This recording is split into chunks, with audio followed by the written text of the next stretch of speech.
Special forces often work deep behind enemy lines. Their missions are secret. Their weapons, top of the line. And if all hell breaks loose, the sidearm is their last line of defense. Spec Ops handguns are lightweight, deadly accurate, and loaded with stopping power. Now we're launching missions of our own to see what these weapons can do.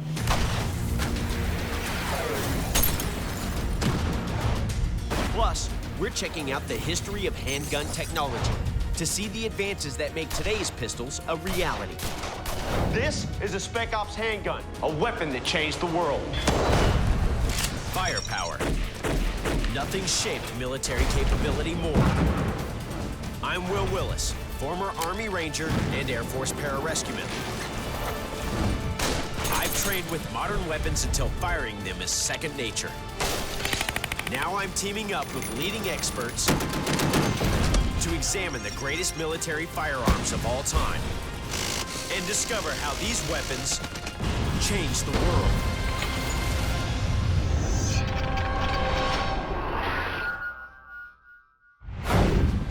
This is the preferred handgun for many U.S. Navy SEAL teams. It's the Mark 25, better known as the Sig Sauer P226. It fires a classic 9mm parabellum round out of a 15-round magazine that loads like this. Now, I'm ready to take this baby for a test drive. If you know anything about Navy SEALs, you know that their weapons need to be water resistant. What we're gonna do is we're gonna test that out right now. Weapon's hot.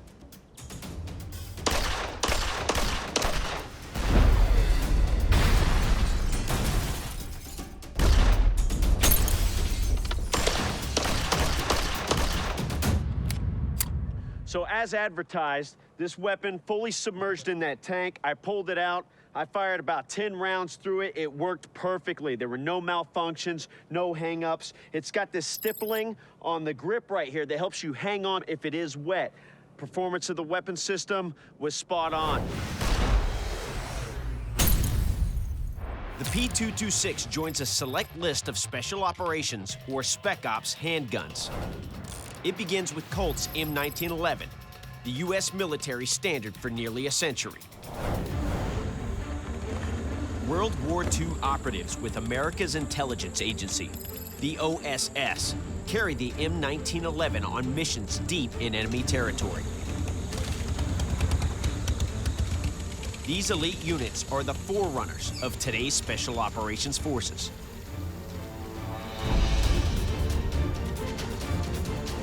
Armed only with what they can carry, they sabotage rail lines, collect intel, and ambush German soldiers.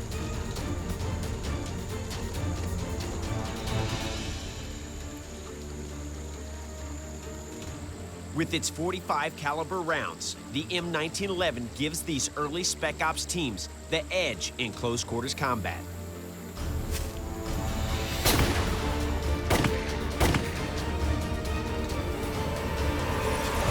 Today, the legendary M1911 has been replaced by Spec Ops pistols like Sig Sauer's P226. Former Navy SEAL Joel Lambert knows this pistol firsthand. During his 10 years in SEAL Teams 2 and 4, Joel saw combat in places like Kosovo and Afghanistan. His pistol leash ensures that the P226 is always by his side. P226, it's a fantastic pistol. I've used it on all kinds of missions and all kinds of conditions, and it's always performed flawlessly. Now, you're carrying the SIG P226. Sure. What do you like about that weapon? Well, it's a lightweight gun, less than 2 pounds, so it's easy to roll around on your hip. And the magazine capacity, got 15 rounds in the magazine, plus 1 in the pipe, so for your initial pull, that's a lot of rounds to be carrying down range. And personally, what do you think your max effective range is with that? For this pistol, it's about 160 feet, but really, when you're going to your pistol, as you know, you're gonna be at a lot closer range than that, generally. Yeah. And what about trigger action? Some of them are single action, double action. Some of them are double action only. Okay, so what do we say we go check out some of that action? We set up 2 sheets of shatter-resistant glass for our pistol action demo. This is the 40 cal P229 used by NCIS. It's double action only. That is, every trigger pull completes 2 actions. First, the trigger cocks the hammer. Then, it fires the round. That's action number 2. Double action. Nice. This is also a P229, but this one is chambered in the .357 Sig caliber. This is carried by the Secret Service. It's double action and single action, and that first round is going to be double action.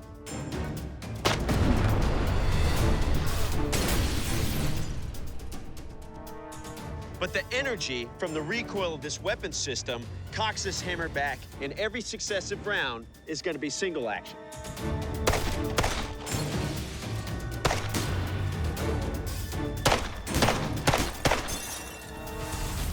There you go. Double action and single action, Right on. all with the same pistol. Right. Now, in your opinion, why is it beneficial to have double action on your pistol? Well, a double action only pistol is mainly for safety reasons. Well, I mean, the hammer has to be cocked by the trigger pull and then released by the trigger pull so that you can't stick it back in your holster with the hammer back. It gives the shooter more control over the weapon. In my opinion, that double action slows a shooter down just enough that he can more deliberately assess and engage a target appropriately. Whether single or double action, all Spec Ops pistols share one purpose: neutralize the enemy. But there's even debate about how to do that.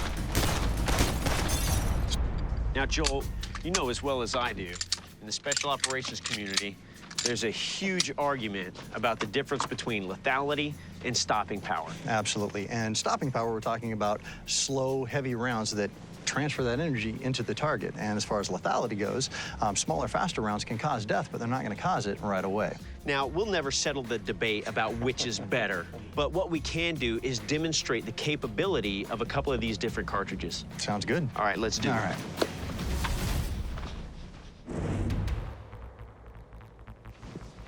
Okay, Joel. Both of these pistols are carried by Special Operations Forces. You've got the P229 chambered in the .40 caliber.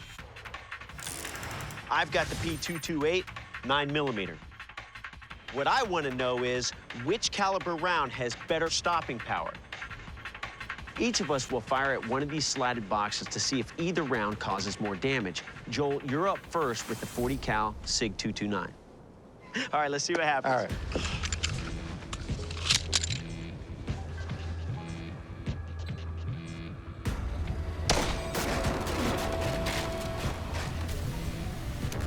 Joel's .40 cal ripped through the box. All right, so let's see what this 9mm See does. what you got.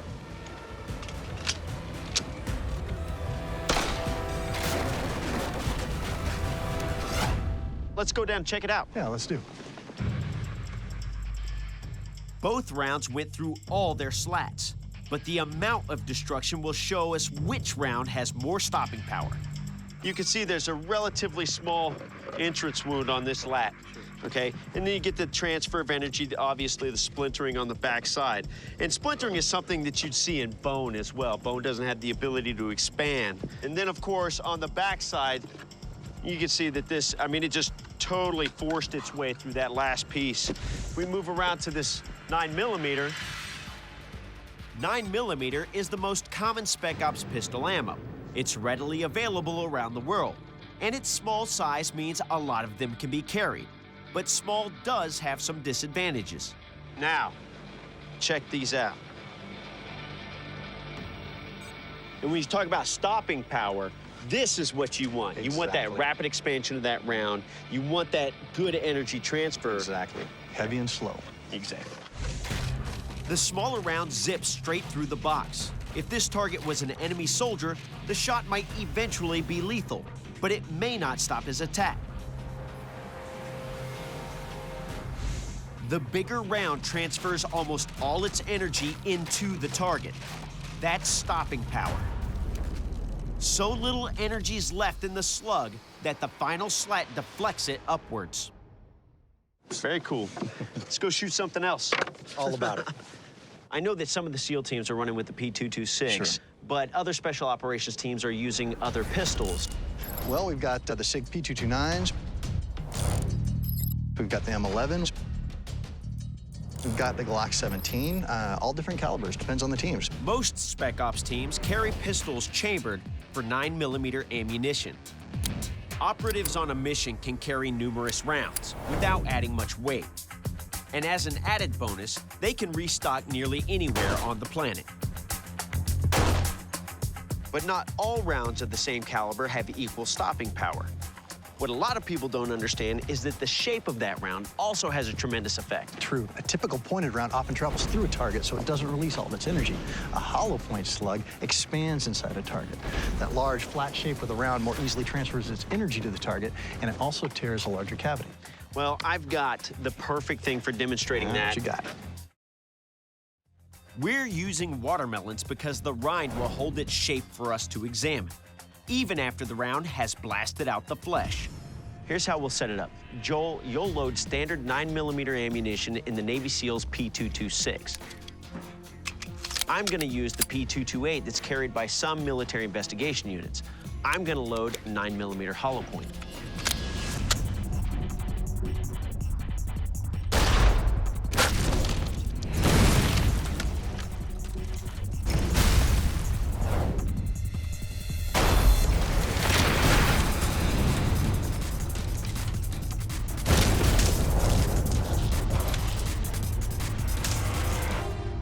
So with a standard 9mm round, you've got a relatively small entrance right here. But as that round moves through and its energy, that kinetic energy is passed into this meat, all this meat gets pushed out of the way and it has to go someplace.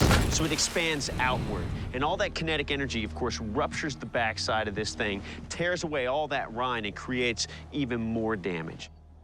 So you can move over to this one with our expanding ammunition.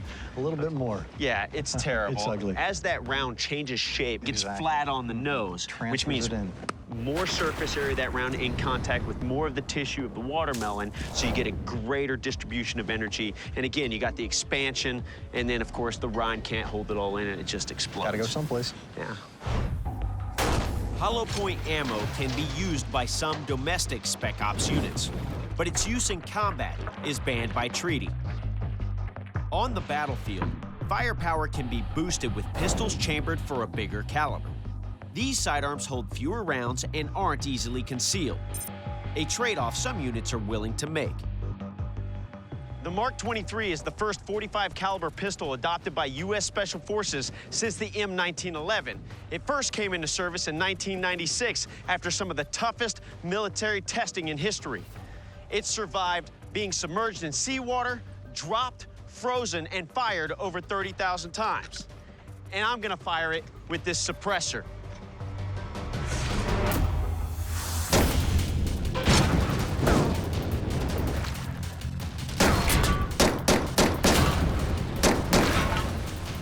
The Mark 23 is reliable, it's definitely accurate.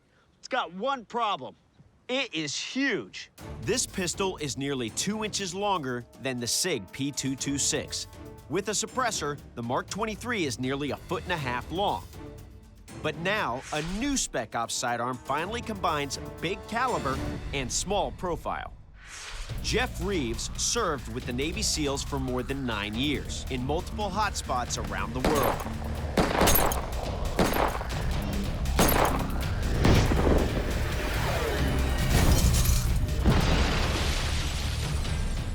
He's firing a .45 caliber sidearm that some naval special operators are adding to their arsenal. The H&K 45 compact tactical pistol is a great handgun. It felt great inside my hand, and I was actually surprised that the kickback wasn't more than what it was. This here is the H&K 45 compact tactical. Navy SEALs are just now beginning to carry this in the field. And it fires the classic .45 ACP round. Just like its predecessor, yes, except it has a 10-round magazine, and that is unusual considering the size of the round. And I also noticed it has a threaded barrel. Just for a suppressor like before, which we have right here. This is what we can thread onto the end of the gun, and depending upon the mission, it will dictate if we take that into the field or not. There's the school of thought out there that says that once you put a suppressor onto a weapon system, it reduces that weapon system's stopping power. I have heard of this, yes. Well, I have a test that should answer that question. Are you up for it? I am. This will be good. All right, let's grab our stuff and head out. Okay, Jeff, here's the test we've got set up. We've got identical H&K 45 compact tacticals. Okay. The only difference is I have a suppressor on the end of mine.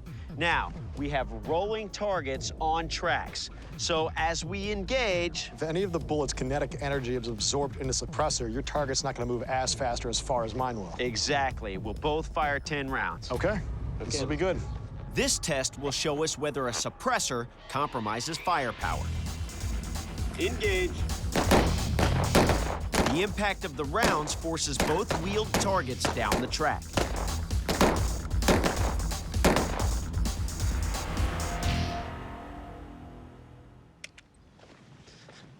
It's looking pretty tight. There's not much difference at all with the suppressor on there. Yeah, I would say, if anything, you're slightly ahead, and you're farther back from me, but it's negligible. I agree. I mean, it could be the friction of the wheels and the tracks or whatever, but I would say that these weapon systems are pretty much the same. Yeah, cool. These are good weapons. Modern-day special ops pistols like the P226 carry multiple rounds in easy-to-load magazines. They're compact, they're reliable, and they're deadly accurate. But it's taken almost 500 years to get here. At least as far back as the 1500s, gunsmiths were building spectacularly impractical repeat-fire handguns. It isn't until the 1800s that the idea is finally realized. To learn more about this historic advance, I've dropped by the National Firearms Museum, home to one of the finest gun collections in the world. Museum Director Jim Sapika is unlocking the cases of some historic pistols, including one from the genius who solved the riddle of repeat fire. Sam Colt was the guy to really get it down, and he did it with a rotating cylinder that had successive charges. Colt's breakthrough handgun is the 1836 Patterson. It launches a 20-year run of ever-improving models. I bet you recognize that. Yeah, it's a model 1860 Colt, correct? Yes, it is. It's the Army model. The 44 caliber model was the most widely used revolver of the Civil War, and a tremendous success, state of the art at the time. What is the history behind this particular pistol? This gun started out as a Union gun. Okay. And then somehow it came into the hands of one of the members of Mosby's Rangers. Mosby's Rangers are an elite Confederate force that operates primarily behind Union lines. Armed only with pistols, they outgun Union soldiers and disrupt logistics by stealing horses and derailing trains. Today, we'd call Mosby's Rangers a Spec Ops unit. Colonel John Mosby organizes the unit and often takes part in the raids. Perhaps their most famous exploit is capturing Brigadier General Edwin Stoughton. Mosby snatches Stoughton from his own quarters in Union-occupied Virginia. The Union sends thousands of troops to capture Mosby. They never catch him. And Mosby earns the nickname, the Gray Ghost. Well, modern Rangers can actually trace their history back to some degree to Mosby's Rangers. Being a former Ranger myself, I know some of my Ranger buddies are probably a little bit jealous for me to hold a weapon that was part of Mosby's Rangers. Would you like to shoot it? I'd be honored to shoot this. Thank you very much.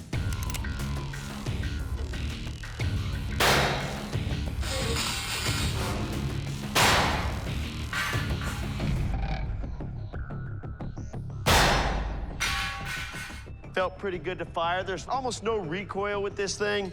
The round went pretty much where I wanted it to go. I took up a more traditional firing position using one hand like they would have back in those days. It's like I find a little piece of history. The development of self-contained metal cartridges and self-loading action during the late 1800s paves the way for the semi-automatic military sidearm. Martin Dougherty has more than 24 books on firearms and military history to his credit.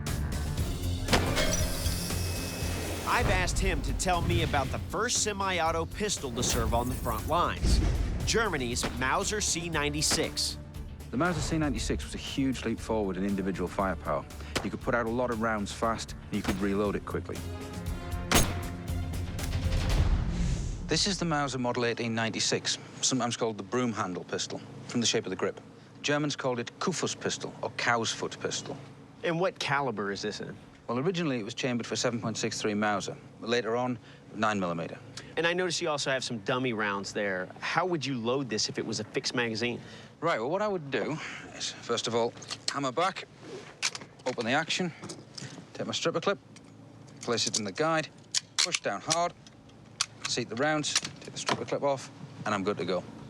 So the C96 Mauser actually put the semi-automatic pistol on the map. That's right. Until then, most people had never heard of a semi-automatic. But in January 1911, it was involved in a notorious shootout in London. The incident that rocks London erupts in the city's dingy East End. Hundreds of police corner 2 suspects in a murder-robbery case. The gunman's arsenal includes C96 broom handle pistols, and their massive firepower keeps police at bay. Britain's Home Secretary, the young Winston Churchill, shows up to supervise. He calls in the army to reinforce outgunned police.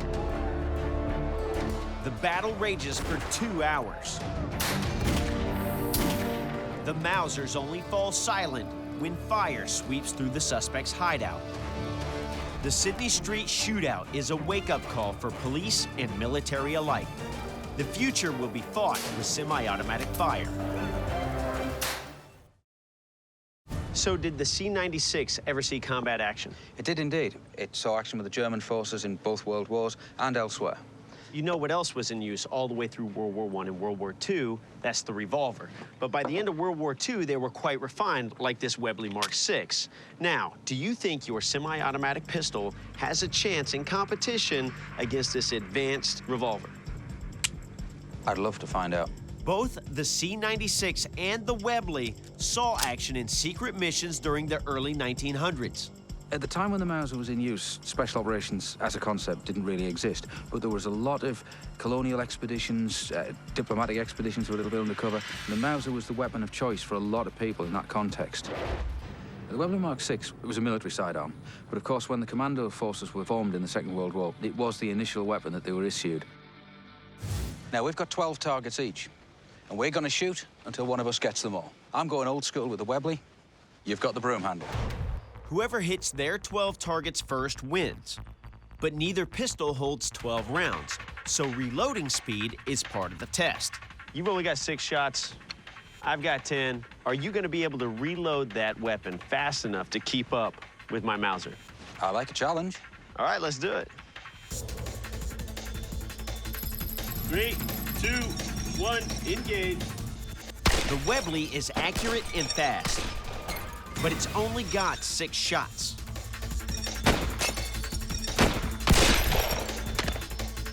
While Martin reloads, I can catch up.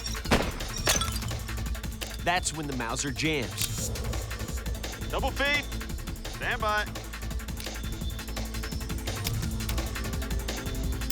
All right.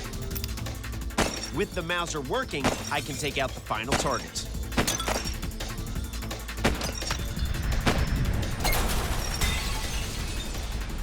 That's it, I'm out. Done. Clear. All right. Oh, that was a bit one-sided. I mean, it's 10-round magazine versus, you know, your 6-round revolver. The load is a little bit easier with the stripper clip. I don't have to load rounds individually, which speeds things up. I did have a couple of malfunctions with this thing, which is a testament to how complicated mechanically it can be, and maybe why it was phased out over time. The revolver was very reliable, though. Revolvers are still in use today because they are reliable and effective weapon systems. Oh, yeah. All right, thank you very much. I appreciate Thank that. you. It was awesome. Mauser's C96 pistol is just the beginning for semi-automatic firepower. Weapons specialist Mike Tristano is throwing down some lead, with the next stage in the evolution of the Spec Ops pistol. It's the Pistola Parabellum 08. Its designer, an Austrian named George Luger, also came up with a custom cartridge to fit this weapon, and that cartridge went on to become the most successful pistol round of all time. So this is the famous P08 Parabellum. Now, are there any issues with this weapon? Basically, it was expensive to produce, and it was somewhat vulnerable to mud, sand, and dirt. And it also uses the 9mm round, which seems to be a round that's used all over the world in military weapons. Absolutely. And what's the reason for that? The 9mm isn't the perfect round for all missions, but it's got enough stopping power. It's cheaper to produce than a lot of the larger caliber cartridges, and you can carry a lot of it. And I think it's a combination of those factors that make it a winner. The German Army eventually went away from the P08. What did they go to? Well, then they came out with the Walther P38. But the Nazi officers liked this gun, the Walther PPK. And this is the pistol that Adolf Hitler committed suicide with. Correct. But it's also better known to movie audiences worldwide as the sidearm of Agent 007, James Bond. Oh, yeah, that said, I gotta give it a shot. Absolutely. Go All ahead. right, let's do it.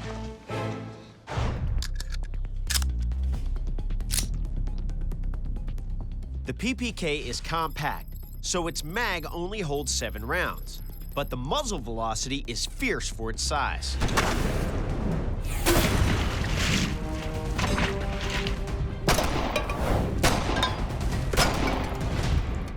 All right, so that's the PPK.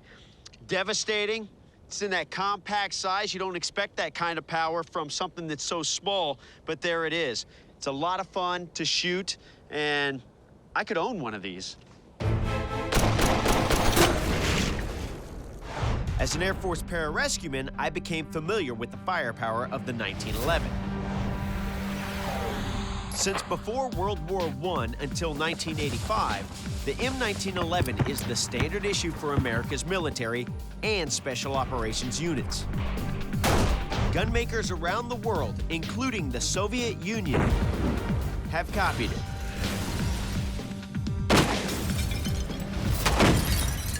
Well, the Russians came up with their own 1911 style pistol, the TT-33, which was chambered for their 7.62 by 25 Tokarev round. How did it hold up? It's a pretty robust gun, and, you know, it served the Red Army well. It was their main sidearm during the Second World War. June 1941, Hitler launches a surprise attack on the Soviet Union along an 1,800-mile front. The German advance, codenamed Operation Barbarossa, seems unstoppable.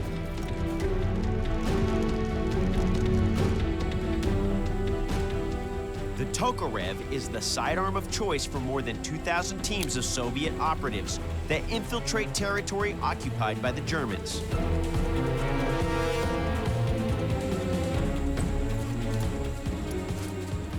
Their mission, sabotage and assassination.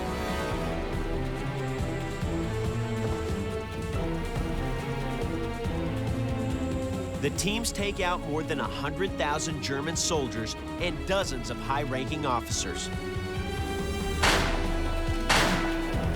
In addition to destroying munitions.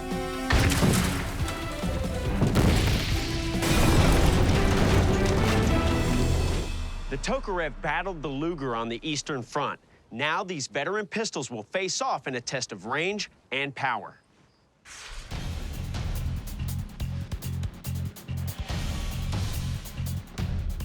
Though the rounds they fire can travel many hundreds of feet, they're accurate for just a short distance. We've placed targets on moving platforms to test this effective range. So, Mike, you'll fire the Tokarev, I've got the Luger. When we begin firing, the targets will start moving forward. The chest cavity of each target is loaded with explosive tannerite, so the pistol with the longest range will detonate the target first. 3, 2, 1, fire.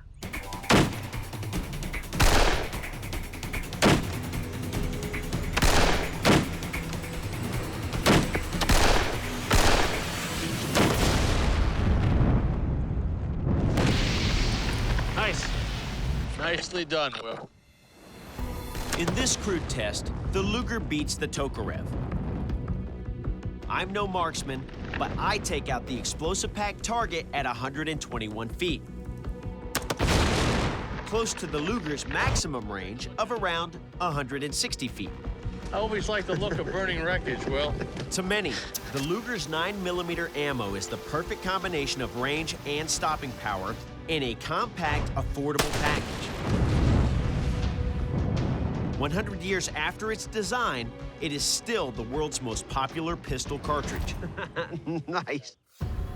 We've seen that the Spec Ops handguns of World War II are precision weapons used by elite fighters. But the U.S. also produced a crude Spec Ops pistol, designed for anyone daring enough to use it. The Liberator pistol of 1942. I'm meeting Phil Schreier, senior curator of the National Firearms Museum, at their range to test fire one. All right, what are we looking at here? This is the famous OSS Liberator. It actually looks like something that I would see on Buck Rogers. It's very Buck Rogers. In fact, it was made by the General Motors Electric Guide Lamp Division, so manufactured by a car company.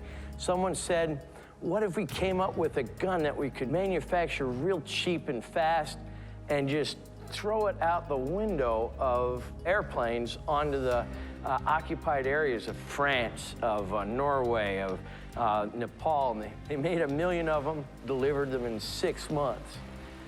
Cost to the government total all in $2.25 a piece. You know, there's one photograph of all of World War II of a partisan in the Himalayas with one shoved down the waistband of his pants. The Liberator has a simple, smooth-bore barrel that limits its effective range. And it only fires one shot, but it's a big round and it has a lot of power. With its limited range of just a few feet, the Liberator can never be a combat sidearm. But if a bold civilian gets close enough to an enemy, it can be traded in for something better. There's no way to gauge the impact of the Liberator. Only one thing is certain. Anyone who used one had nerves of steel. It's pretty easy. You just pull this back, draw it to the 9 o'clock position, lift up the gate, just line up your sights and aim. My target is just 20 feet away.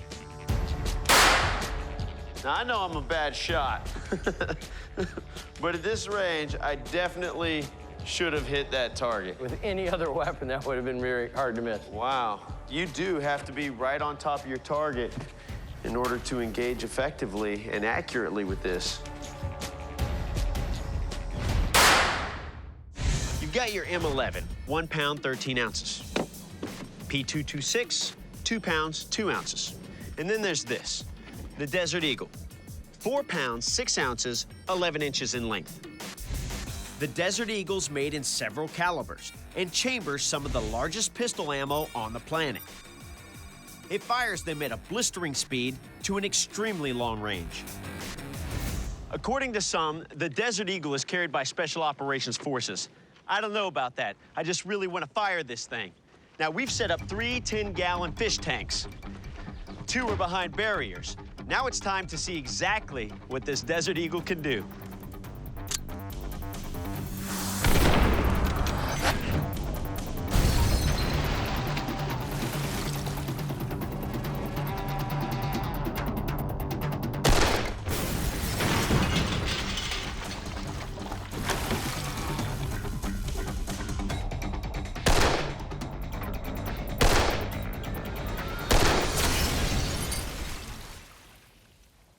All right, so definitely went through all the barriers, took out the tanks. I was a little high on the first round, but you know what? Mission accomplished. It's just a heavy, clunky weapon. And the tendency is to overcompensate by lifting too much to hold up that weight. So I fire high. I definitely would not want this pointed in my general direction. It's a big, heavy, ugly round, and it does some serious damage. The Desert Eagle was designed in the U.S., but most are built in Israel. That may explain the accounts saying Israeli special forces are among those who use it. But is that the true story? I've asked former Marine Brady Pasola to help me find out.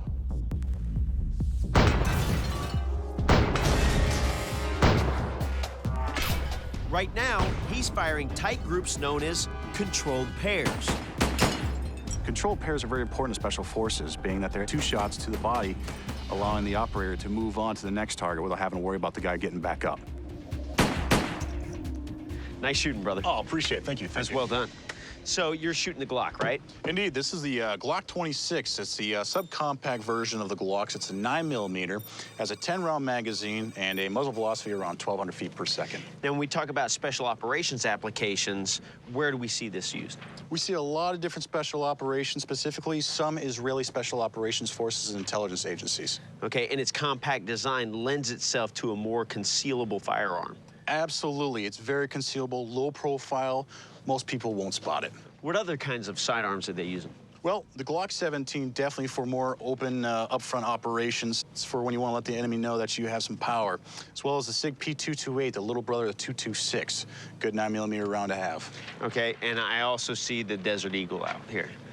Yeah, good old Desert Eagle. Used in special operations as well. Well, let's look at real-world situations. Remember the Mavi Marmar incident in 2010? I do, as a matter of fact, and from what I recall, pistols played a huge role in that. But could the Desert Eagle have been used? In that incident, a flotilla of 6 ships tries to break Israel's blockade of the Gaza Strip. Israeli Spec Ops teams intercept them, and 5 ships give up peacefully. But the Mavi Marmara turns violent. Israeli commandos rappel down from a chopper. When they land on deck, activists attack them with iron pipes and throw at least one to a lower deck.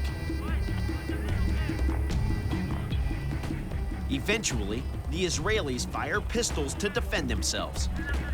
By the end of the clash, 7 Israelis are wounded and 9 activists are dead. We know that the Special Operations Group used 9mm pistols. Some accounts will say it was actually Glocks. But knowing the IDF, they haven't confirmed or denied anything. Right. So the Desert Eagle is still a possibility. Well, we set up a test to answer that question. I can't wait to do it. Nice. I see rope. I see a high platform. I'm guessing I'm gonna be rappelling off that thing. Indeed. Actually, twice, to be specific. The first time with the Desert Eagle, the second time with the Glock. Once you reach the ground, you're gonna go ahead and engage those 3 targets. Okay, and when I engage these targets, I'm just on the move, or am I stationary? Shooting and moving, my friend. All right, well, I guess it's a good thing I'm not scared of heights. Let's do it. We'll time each test run. First, I'll jump off this platform packing a .44 caliber Desert Eagle. This should tell me if a commando could maneuver and acquire targets with such a huge weapon. If this anchor point fails, I'll be relying on this one to grab me.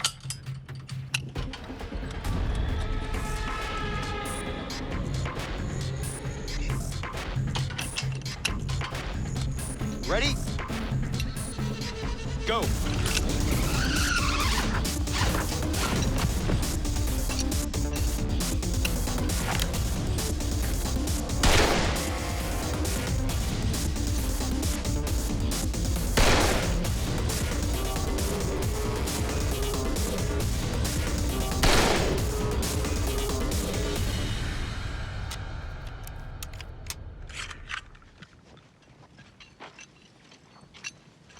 How was it?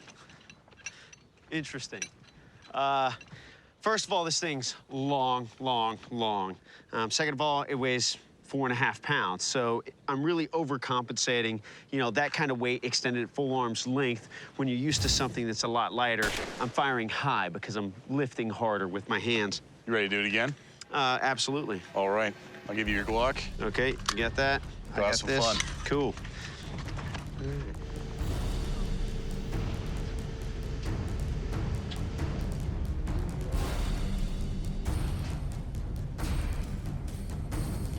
Rope.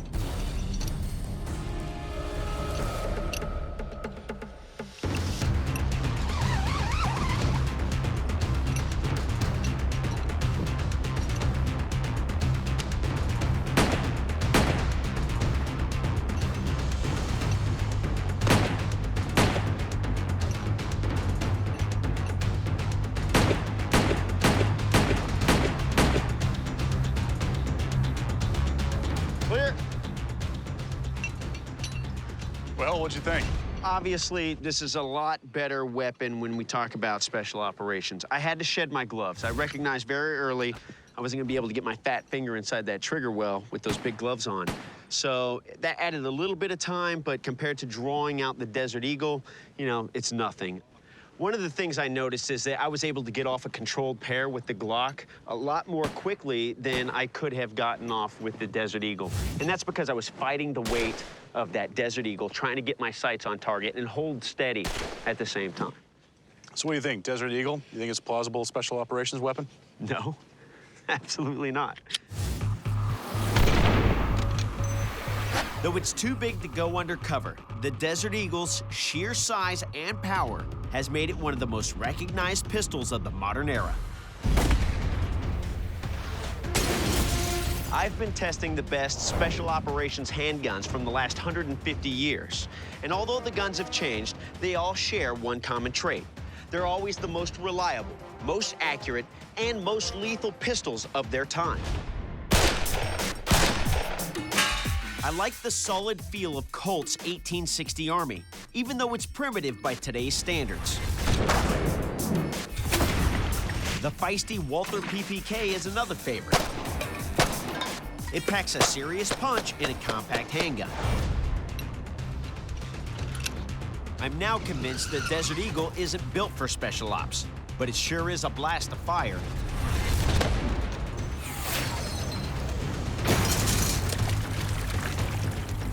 Spec Ops pistols vary in caliber, suppressor capability, and other specs. Which is best for the job? Well, in this final test, I have to make that decision based off what I've learned. Firearms expert Mike Tristano has lined up some classic special ops pistols for the test. Now, it's time for my mission briefing. So, Will, our production team has built this set where you're going to be executing a Spec Ops mission in several phases. Okay, what's the assignment? Your mission is to take down a terrorist before he executes a hostage. But first, you have to complete 3 different Spec Ops missions. In each scenario, you'll get intelligence about the target and a choice between 2 weapons. You only have 2 minutes before the hostage is executed. The clock is ticking the whole time. Before we start the timer, let me show you this. This is your target intelligence. Let's see what we got. I have what looks like some World War I era German soldiers. That's correct. And you got 2 pistols here. Choose one. So based on that intel and the weapons I see here, which is the C96 Mauser and the Webley, I'm gonna go with the Webley. I feel like it's more reliable. It's a good choice. Okay. You ready to go? Mm-hmm. 3, 2, 1, go! Damn it.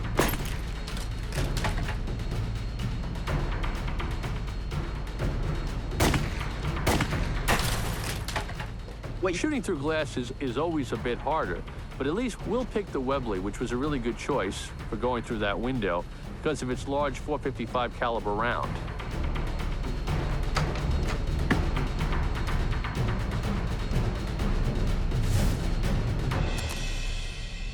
The intel photos revealed my next targets, a pair of World War II era German soldiers. I had a choice of a Luger or a Tokarev, and a Tokarev it's a great, hardy weapon, but I was more accurate with the Luger, so I knew that if I loaded up that Luger and took it with me, I'd be able to engage targets effectively and accurately.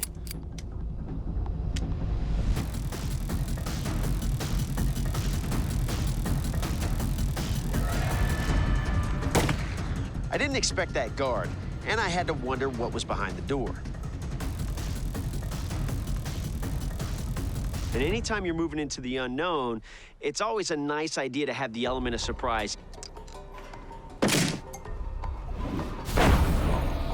Let that smoke billow obscure their line of sight a little bit, distract them a little bit as I come into that room.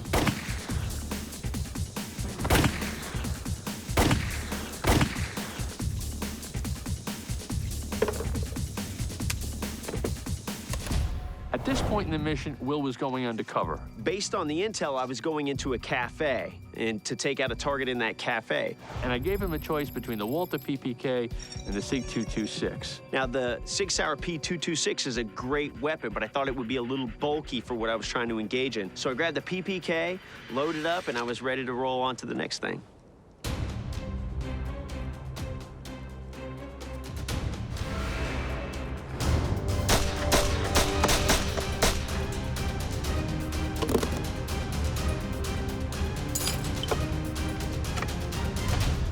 When I opened up the bag, I noticed that there was a picture of another target and there was an H&K 45 CT that was suppressed. I went ahead and took it to move on to the next objective. When a civilian is used as a bullet shield, only a certain percentage of your target is exposed, and you have to engage whatever that is. I was feeling good, having a little private celebratory moment in my brain when another target pops up behind me, and that just goes to show that you always have to be on your toes. I took a knee so I'd be a little bit more stable.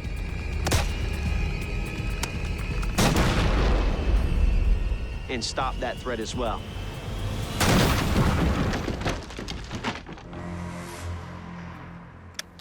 Nice job, Will. You made really good time on this mission.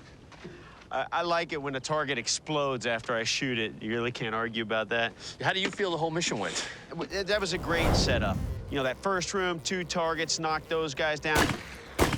Day came around the corner, took out that guy who was heading right for me, moved around him, threw a smoke grenade into the next room, 2 targets in there. No problem. The cafe guy, that might have been my favorite guy. Well, you were kind of James Bonding it there with the Walther PPK. And it felt kind of sexy like James Bond. And then as I moved up here with the H&K, obviously it's a percentage shot. I put quite a few rounds in that guy. Hostage was untouched. I was really thrilled about that. Nice job on that. And then, of course, anytime a target explodes, it's always fun. Yeah. The Spec Ops pistol is a unique breed of weapon. It's got to be rugged, portable, and pack devastating firepower. We've seen how these demanding requirements pushed gun designers to produce the finest pistols on the planet. The Spec Ops pistol truly is a weapon that can bring you home. I'm Will Willis, locked and cleared. I'll see you next time on the range.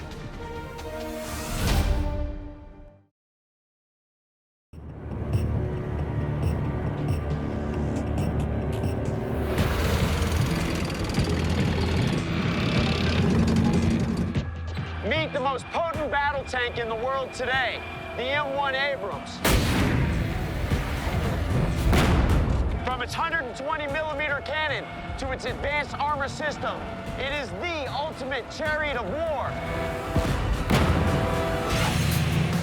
Rolling onto the battlefield a century ago, the armored tank revolutionized combat. From the bitter winter battles of World War II to the blazing desert conflicts of the Gulf Wars. Now I get to test some of history's greatest tanks. On the way!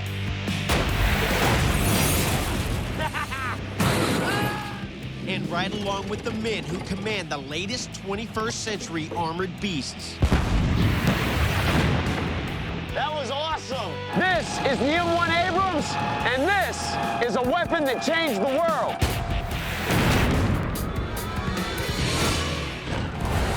Firepower.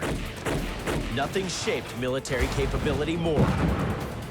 I'm Will Willis, former Army Ranger and Air Force pararescueman.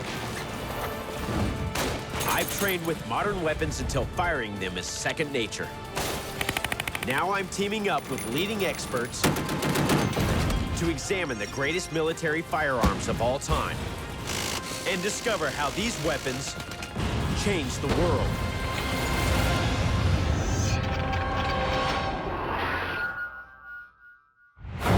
The king of all armored fighting vehicles is the tank. It combines speed, mobility, striking power, and a thick layer of defensive armor plate. The main battle tank is the key weapon in any modern army, delivering maximum mobility and firepower. You don't want to be on the receiving end of that kind of attention. That's the M1 Abrams, the most combat-proven battle tank in the world today. I've come to Fort Irwin in the California desert, home of the U.S. Army National Training Center, to learn about how 100 years after these beasts first rolled into combat, they're still rocking the battlefield with 21st century technology. Today, we have a front row seat as the Army's 11th Armored Cavalry conducts a full-scale war game. A platoon of Abrams tanks are led by Bradley fighting vehicles carrying infantry to a town suspected of hiding enemy forces. The objective of this whole training is to work on skills to defeat a near-peer competitor on the battlefield.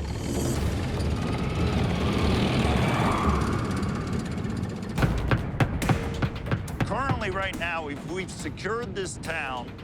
We have our forces going up to a enemy training camp. So those M1 tanks are moving forward to defeat that enemy force.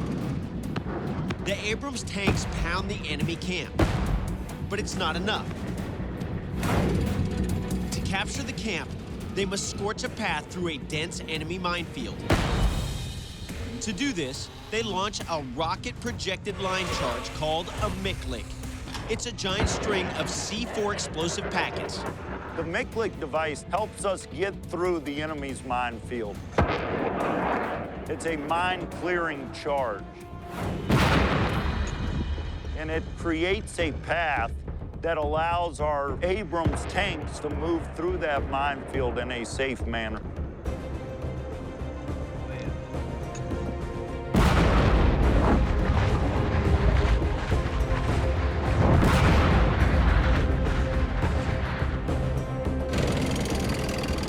With the minefield cleared, the 68-ton Abrams tanks race to reach their objective and eliminate the targets.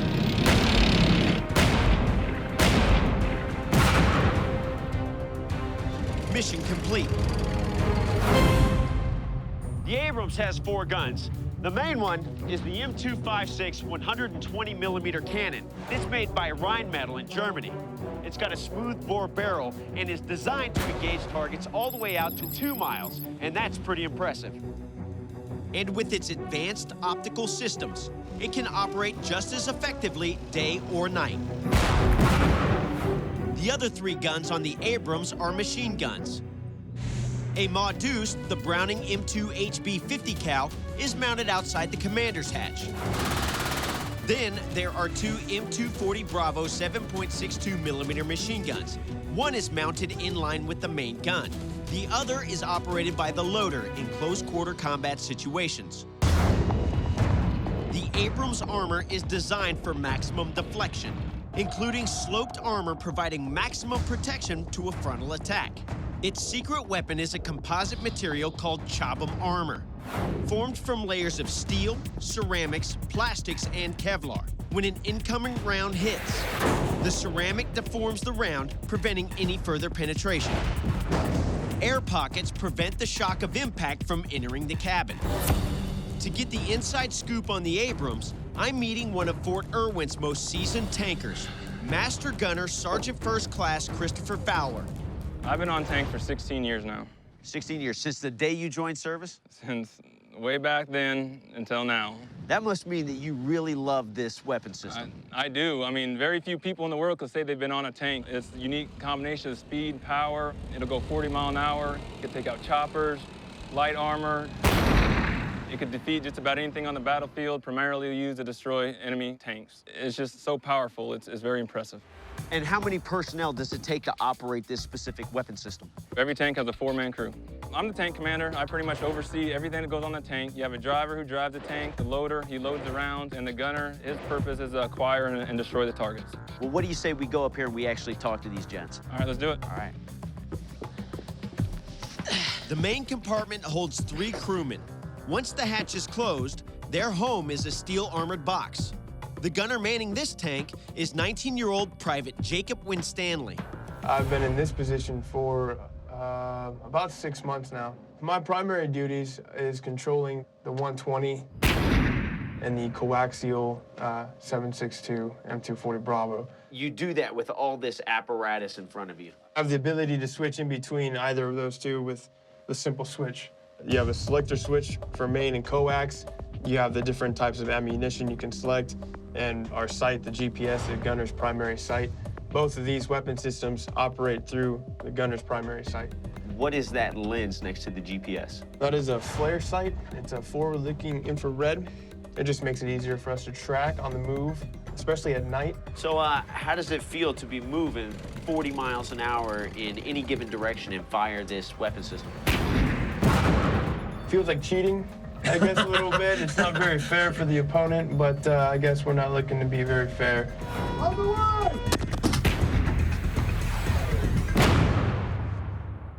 Sergeant Fowler, this guy is a private. Is this a typical duty position for a private? It seems like a lot of responsibility. Not usually. Usually a senior specialist or a sergeant is the gunner. So how did he become the gunner? Well, a lot of people compare shooting a tank to playing video games, and Win Stanley was pretty good at video games. So we put him through a couple of gunnery simulators, and he did really well, so he earned the title. And for him to trust you with all that responsibility, how does that make you feel? I feel honored. You know, I feel honored every day. You know, it's not every day that you get to shoot a freaking tank. You know, it's very good. So very, very privileged. One of the Abrams' big advantages is its ability to shoot on the move. A gyro-stabilized barrel and turret featuring electric motors hold the gun steady as the tank moves up and down slopes. Computers factor in the tank's speed, wind velocity, and the bend of the gun, allowing improved range and accuracy. From what I understand, this tank is actually built and designed around a 1,500 horsepower engine. Yes, it's a turbine jet engine, runs on high-quality jet fuel, JP8. With a 500-gallon gas tank, it can drive 279 miles without refueling. That's about 0.6 miles per gallon. The M1 A2 Abrams top speed is around 40 miles per hour, and it's so quiet it's nicknamed Whispering Death. Arming the main cannon is the job of the loader. When fired, a shell leaves the barrel at close to 2.5 thousand miles per hour. What I've got here is probably one of the most interesting rounds I've ever seen. This is a sabot round. Now, this 120mm cannon fires 3 different sabot rounds. Okay, this is the training one. It weighs about 65 pounds. These rounds can be loaded in about 3 seconds into the barrel of the cannon before they go down range. And it has a maximum rate of fire of 8 to 9 rounds a minute. To see how much power this gun generates, I'm getting inside an Abrams to fire a sabot round. On the way!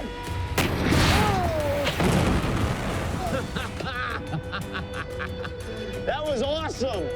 Oh my God! That happened so fast, it was so explosive. There's so much power. The M1 A2 Abrams tank is considered to be the best battle tank in the world today. Even at 68 tons, it's as agile as a Panther and as hard-hitting as a barrel of dynamite.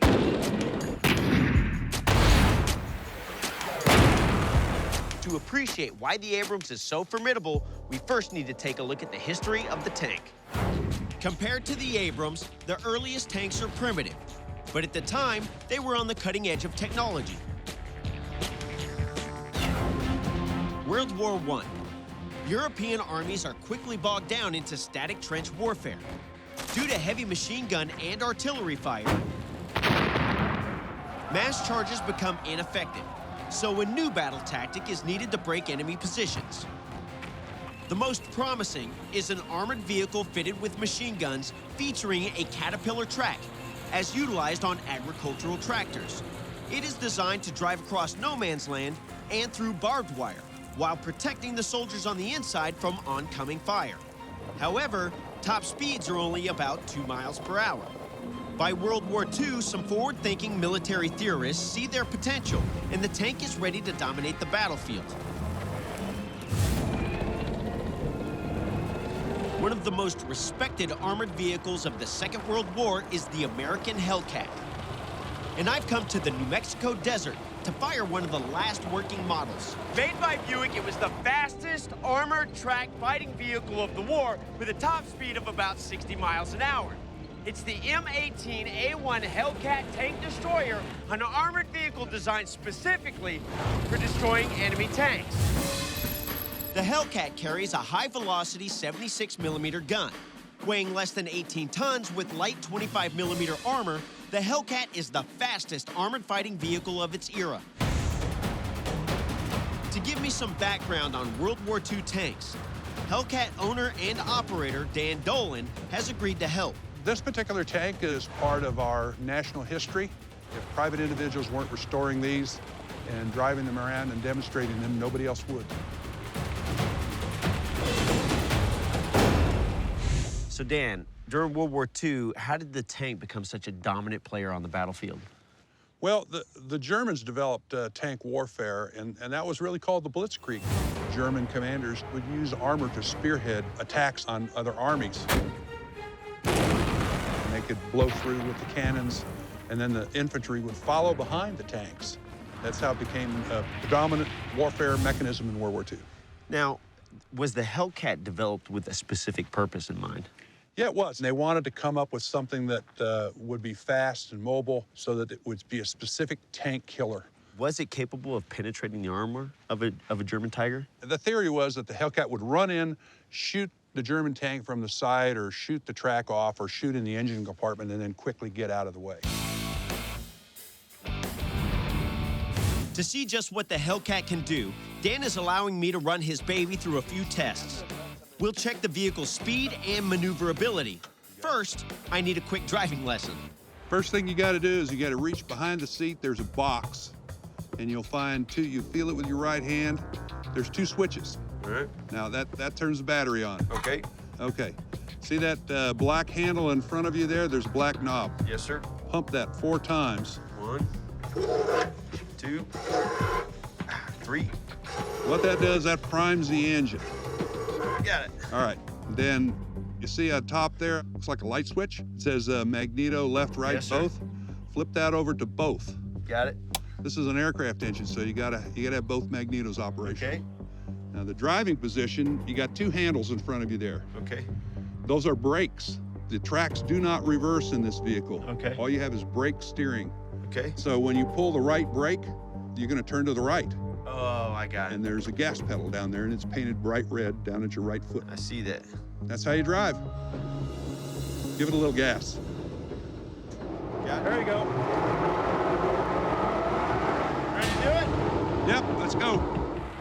To see if I would have had the skills to outmaneuver a Tiger tank, I'm going to drive this M18 Hellcat as fast as possible around these flags and destroy the barrel obstacles. This battle beast can reach 60 miles per hour. Let's see what I can get out of it.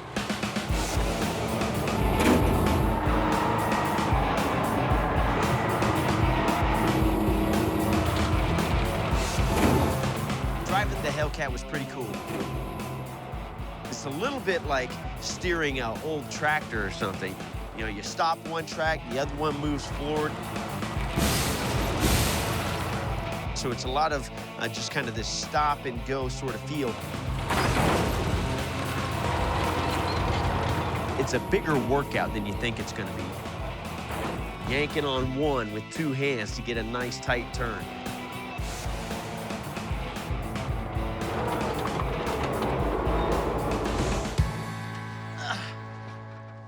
Good driving. Thank you very much. You know what, man? That was really kind of an awesome experience. I think some days I have the best job in the world. I was really surprised at the maneuverability of this thing. I thought it was gonna be a lot harder. It just takes a lot of arm strength to pull the brakes on, because it's got brake steering. Oh yeah, at one point I was pulling on that left brake with both hands, trying to get it to lock up to get a tighter turn. The speed, on the other hand, the Hellcat is supposed to get up to 60 miles an hour. When we're driving in sand like this, it sucks up a lot of energy from the tracks. Because see, every time you touch the brakes, you're taking half of the power away from this thing. Oh, okay.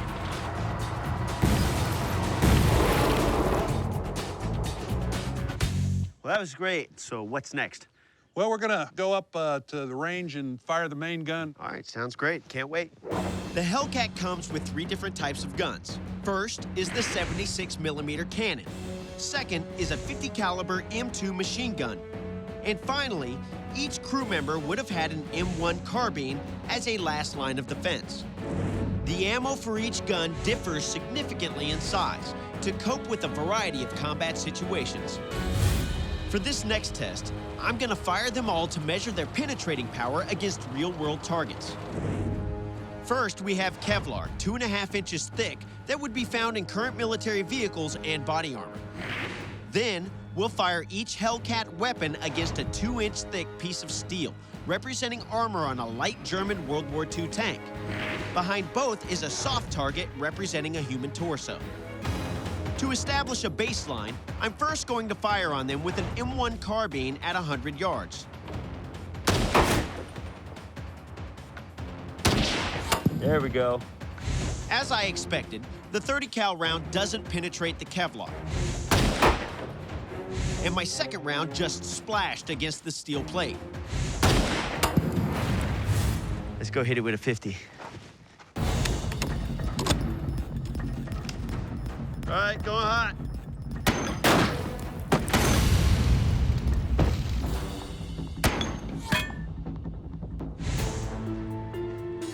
Interesting. With this Kevlar, it didn't go all the way through. Now, if there's a body on the back side of this, obviously it's gonna be like you got punched in the chest really, really hard. Over here, not a chance that a 50 cal round is gonna penetrate 2 inches of steel. If you're inside a tank, it's gonna be really disconcerting to hear them outside hitting your tank, but on the inside, you're gonna feel kind of warm and fuzzy because they're not penetrating. But let's get out of 76 and see what happens. Assisting me today as my loader of the 76mm main gun is Captain Daniel Firmaglich, who commanded an M1 Abrams in Operation Desert Storm. 2 rounds in a row. We'll fire the Kevlar and then we'll fire the steel. All right, you center mass? Stand by. All right. Just gonna work the elevation and traverse here real quick. All right. Here we go. Coming up. Okay, so coming across. All right, looks like the traverse is on. Elevation is on. Go ahead and load. All right. Set the fire. It's ready. On the way. Woo! Kevlar is destroyed. All right. Ready? Up. On the way! Woo! Looking safe. Looks like we have 2 targets destroyed. Alrighty. Nice. That was awesome. So that was really simple, man. That bore sight is dead on, but that Kevlar, right off the bat, I could see that that thing was totally destroyed.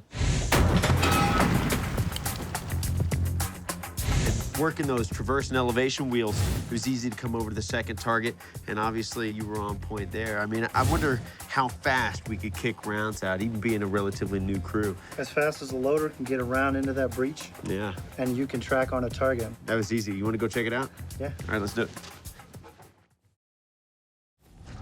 You can see the hole in the Kevlar right there. Oh, yeah. So right here, you can see the this Kevlar is obviously no match for this particular round. And this would be the entrance wound over here. It's all fiberglass, blew it out the backside.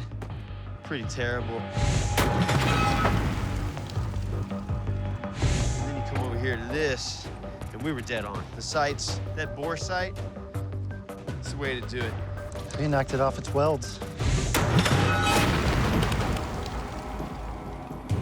So basically what we had was 2 inches of steel. You know, you had a pretty solid piece here, and you can see the steel's just totally destroyed.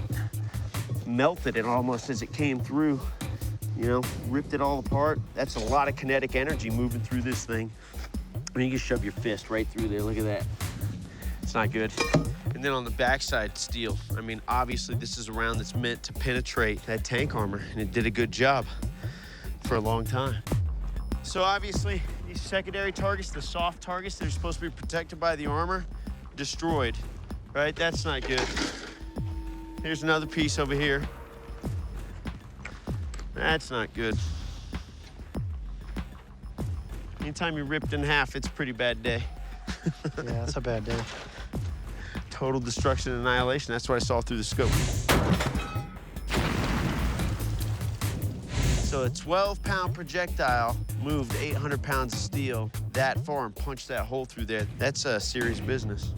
Now that we've seen what the Hellcat's main gun can do against plate steel and Kevlar, we're gonna rock these weapons against a truck-sized target. I'll see if I can destroy the target with the 50. If I can't, I'm gonna jump down on that main gun and see what I can do with that. That means launching a 12-pound, 76mm shell at 2,100 feet per second. Ready? Going hot. Abrams Tank Commander Dan Firmaglich will be my loader and spotter for this upcoming test. Left. There you go. Left, left. Come left. There you go. Bring it up. Yeah, right there. Center mass. All right, man. Let's go ahead and hit it with the main gun. All right. Ow. You ready? Stand by. Working the traverse and elevation wheels, that's stuff that I'm familiar with, and it's something that translates from artillery and tanks into infantry working with crew-served weapons. Okay, let me know when you're ready and I'll load. All right, go ahead and load. Loading. All right. Weapons armed. Up. On the way. Target still intact. Making adjustments. My first shot on that truck target hit low of where I wanted it to, low and left.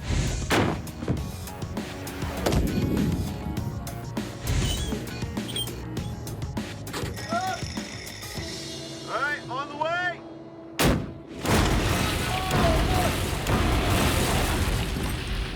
That truck is gone.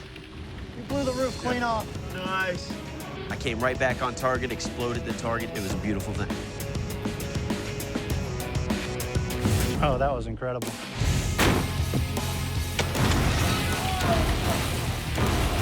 If I could see the roof, it must have shot up a couple hundred feet in the air and just flipping around. Did exactly what it was supposed to do. Well, I just saw the roof of the truck fly up.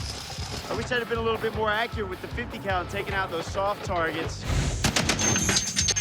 Unfortunately, free gun mode, I wasn't really used to that. I saw you hit the door and blow out of the side window. Once we got on that main gun, it was all good to go. I mean, what's going to survive that?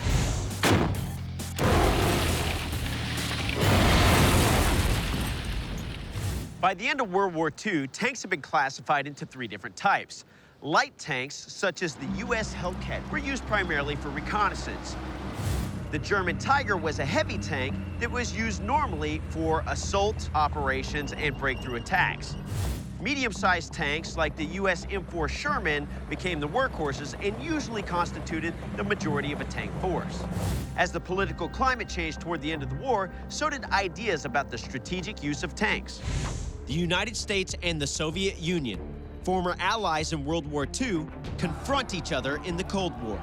If the Cold War goes hot, the expectation is of a massive Soviet assault across Europe, led by enormous numbers of the T-55 tank. To get the lowdown on the Russian T-55, I'm meeting former Army Tank Recovery Specialist Dave Wang. The T-55 tank is the most produced tank in history. We think there might be over 100,000 of them made. This tank is successful because it's robust, reliable. Like an AK-47, they're mass-produced. Just like Lennon said, quantity has a quality of its own. The T-55 is powered by a V12 water-cooled diesel, 580-horse-powered engine with a top speed of 34 miles an hour and a range of 250 miles. It is armed with a D-10T 100mm rifled main gun. Hey, Dave, thanks for coming out. Thanks for bringing your tank. And from what I understand, this is the monstrosity that we were all scared was going to come rumbling through our cities and towns if the Soviets ever invaded. That's correct. Well, this is a Soviet T-55 main battle tank. It was the main tank for the Soviets during the Cold War, and it was also used by the Iraqis in the last Gulf War. So during Operation Iraqi Freedom, they were still using this tank? That's correct. Well, let's walk around and take a look at some of these features. Right off the bat, I noticed this barrel. What are we talking about? What caliber is it's this a 100mm D10T model. And this obviously is not the barrel. I mean, a barrel wouldn't be deformed like this. That's a heat shield to help dissipate the heat. Okay, what about the armor on the front of this sucker? 200mm frontal armor designed for traditional warfare. All right, so coming around this way, what does that mount for? That's for a Dishka heavy machine gun for anti-aircraft. The side armor here, it doesn't seem to be as thick. It's half of the thickness of the frontal armor. And are these external fuel cells? Yes, that's one of the design flaws of the T-55. So this thing takes a hit from the side, and these fuel cells are just gonna go up. It could explode and catch on fire. Now, let me ask you this. What was it like on the inside for the crews that piloted this thing? These things are very Spartan. They're made very small, and like I said, they're mainly made with low silhouette. They do not have the crew's comfort in mind when they build these. Well, let's check it out.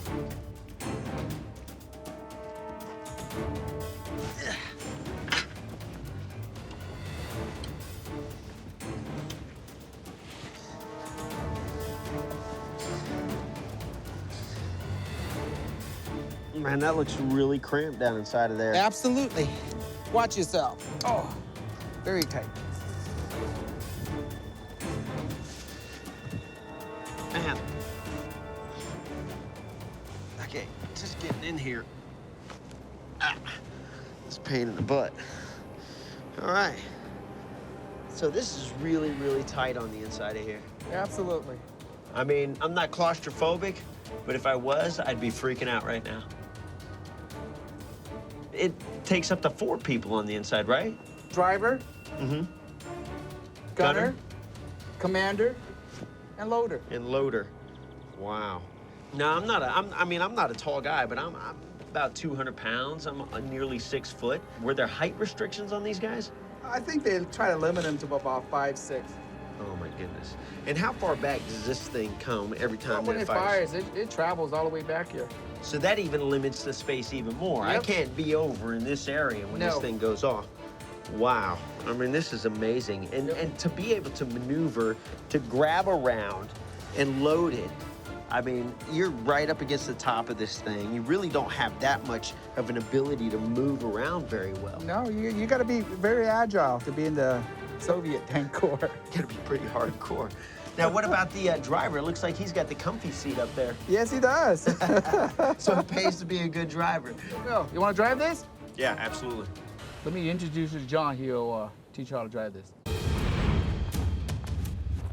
John Palmisano works with Dave Wang, keeping all their vehicles tuned up and ready for action.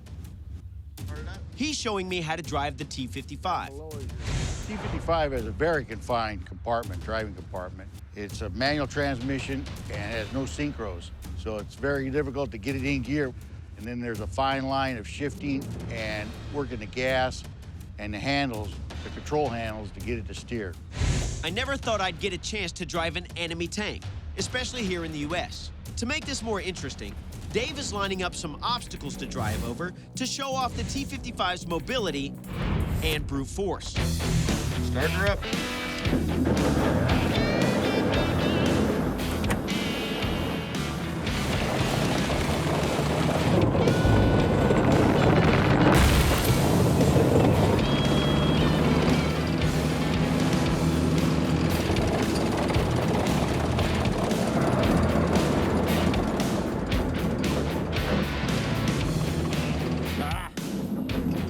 Hey, John, tell him to step on the brakes. Step on the brake. I didn't even really realize that I was rolling backwards. I was so worried about trying to get it started again. Brake. The thing was in neutral, and of course, I'm trying to figure it all out. I've been driving this for 5 minutes.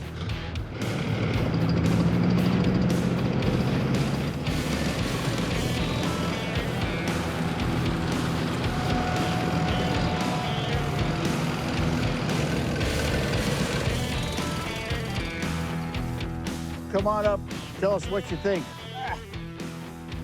Man, I think compared to the Hellcat, man, that is a lot harder piece of machinery to operate. It felt like the turns weren't as tight. And that left handle, you know, I'm just making left-hand turns, but sometimes it feel like it would almost come out of battery. Okay, so here's an idea. Why don't you get in here, show me how it's done? Okay, we'll do. It may be a Soviet tank, John, but it's piloted by Americans today. What do you say? I'm gonna take this flag down. Go ahead, Will, let's take it down. All right, John, let's fire up this T-55 and do some damage. Okay, Will, let's see what it'll do. Straight. Straight. There you go.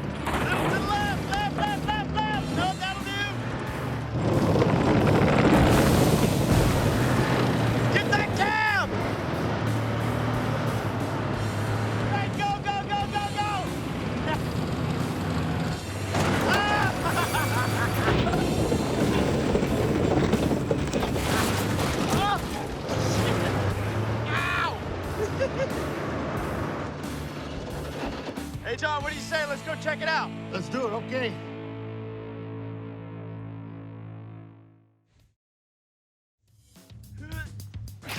All right, so what are we talking about? 36 tons of steel, right? Absolutely. I mean, all steel, no sex appeal, really. It's not a sexy vehicle, but look at this cab. I mean, just totally demolished. This is still in good condition. Have that, take it home. You can see where the track just rolled right over here, just chewed its way through.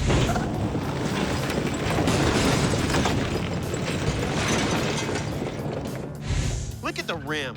Look at the rim on this thing. I mean, these are things that are built to withstand a great deal of force, and it's just warped out of proportion.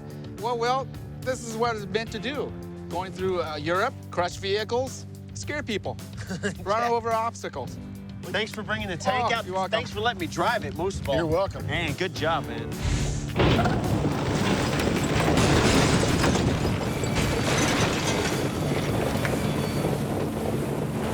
As a reaction to the Soviet T-55, NATO forces began introducing their own main battle tanks, like the US M60, a tank specifically designed to face off against the T-55 in Europe. The M60 caused the Soviets to upgrade to models like the T-72 with its larger 125mm gun. Finally, the M60 gave way to the current Abrams tank series. Having tested the power and speed of its ancestors, the fast and furious American Hellcat,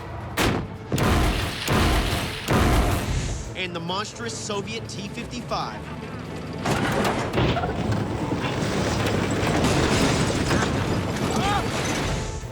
it's now time to check out the greatest tank crew training facility in the world and see why these tank systems are so lethal in combat.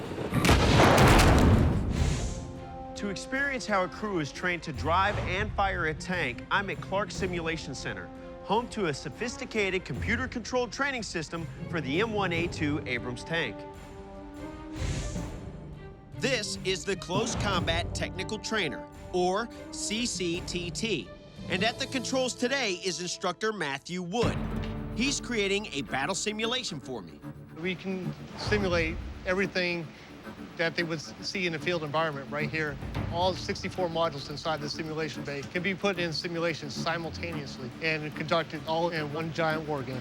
Some of the targets that you're going to be engaging today is such as the BMP. Fighting vehicle. He has a 30mm main gun. He also has the ability to fire anti-tank weapons at you. I say some of the other targets that we have available to you are just a regular truck target. This is an example of the T-72 tank or T-80 tank, the new Russian version tank. He has an effective range up to about 2,500 meters.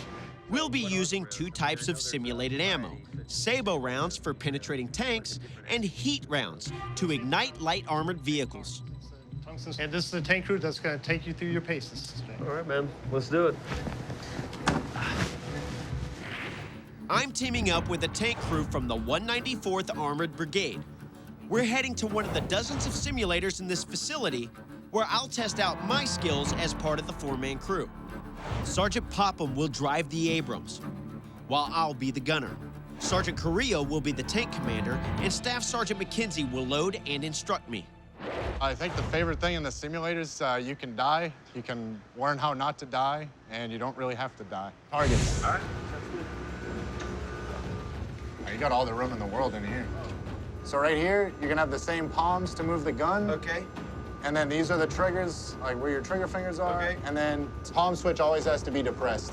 What about like turning the turret? How does that happen? Oh, you just turn it left just and right. turn the whole thing. There you go. Okay. All right. Okay, here we go.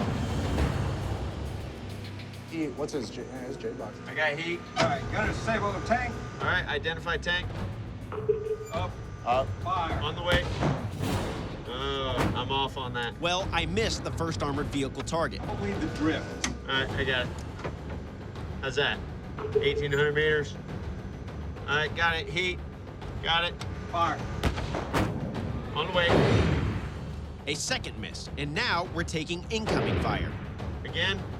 Re-engaging. On the way. Oh. Did you get killed? You did not get killed. Yeah. That's not cool, man.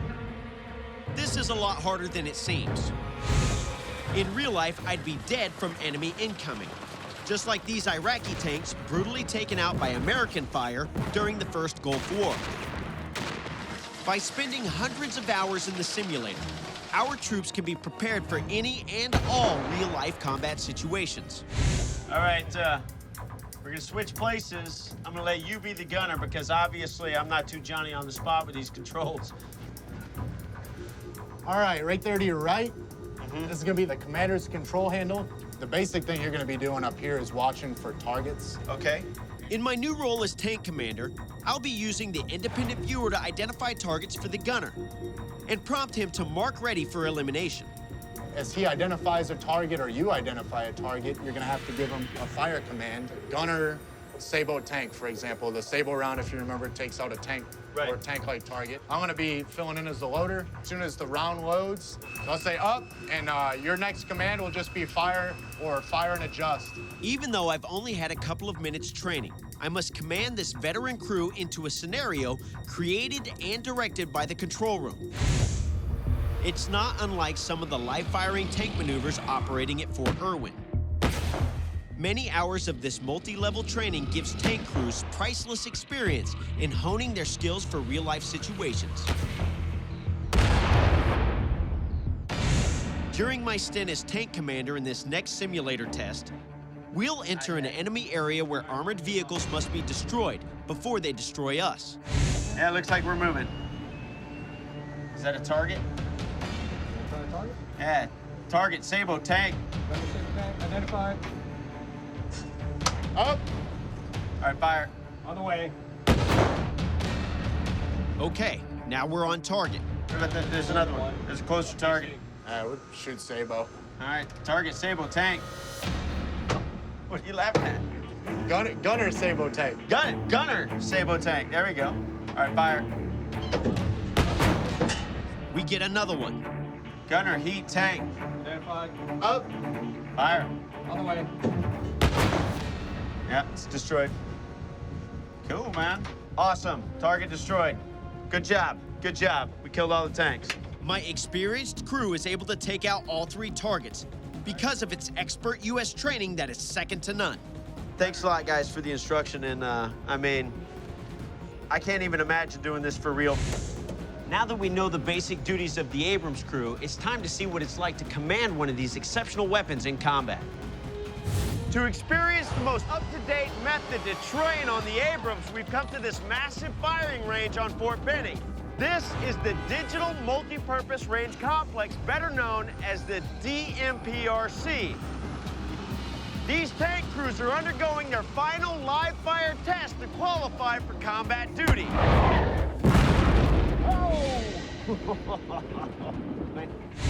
I'm following the crew of Tank Delta 23, nicknamed Destroy, on their mission to pass the Abrams Tank Crew qualification test. The purpose of today's exercise is to ensure that every crew member is qualified and ensure that they're ready to go overseas, fight the war, and make sure that we're ready to go. So, this is your final qualification to become, like, combat ready? How fast do you have to engage target to target? You got 50 seconds once the target appears to shoot it down, so you got to be pretty quick. What if you fail? Do you not deploy? They give you a second chance to go at it again. Okay. But for bragging rights, you know, of course, you want to get it the first time. What kind of targets do you expect to see out there? Tanks, PCs, you'll see a couple trucks, and RPG teams and troops.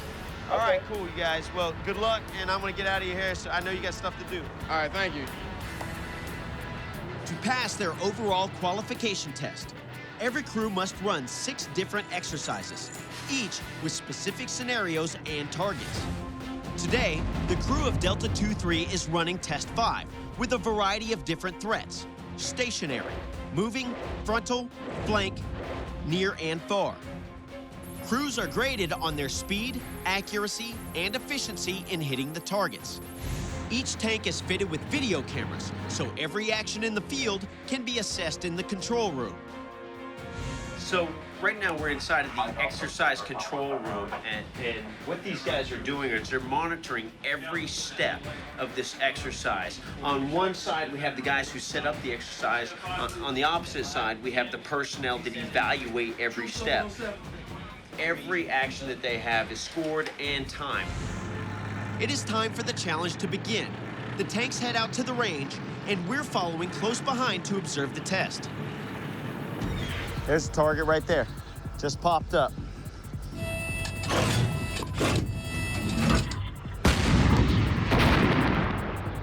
That looks like a direct hit. It's impressive. So what you've got is this tank picked up the far target.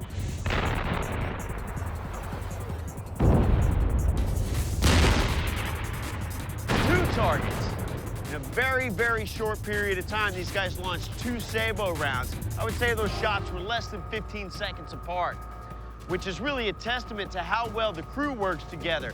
They have to spot the targets, engage the targets, scan for other targets, and re-engage any secondary targets in the area, not only with the cannon, but also with small arms fire if necessary. Hey, the troops are probably gonna be right in there. Suddenly, infantry targets pop up, and the tank crew quickly takes them out with their M240 machine gun. Hey, the mover went down, right there. And the enemy doesn't stop coming. The crew spots a moving armored personnel carrier a half-mile away on the far ridge. This will be a tough one. They miss, and the clock is ticking on this critical target.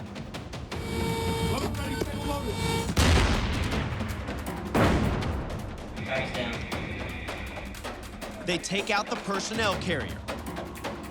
Now, they must traverse quickly and eliminate an RPG threat 250 yards away. All that's left are 2 long-distance targets. Oh, target. Can they spot them in time and take them out? You got troops at 12 o'clock right over this berm. The tank's 120mm shells hit their marks.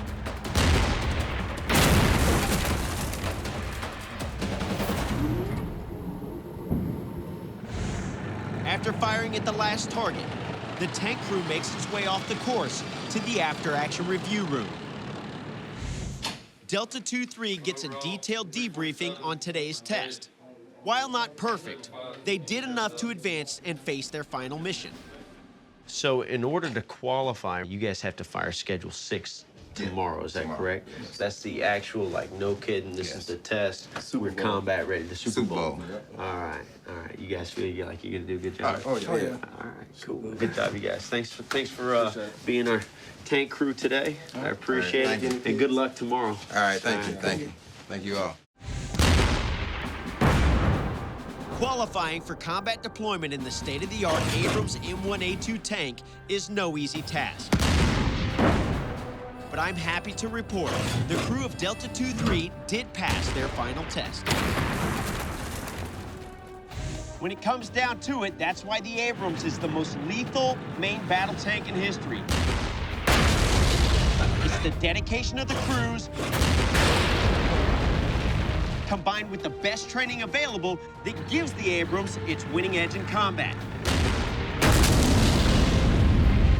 I'm Will Willis, locked and cleared. I'll see you next time on the range.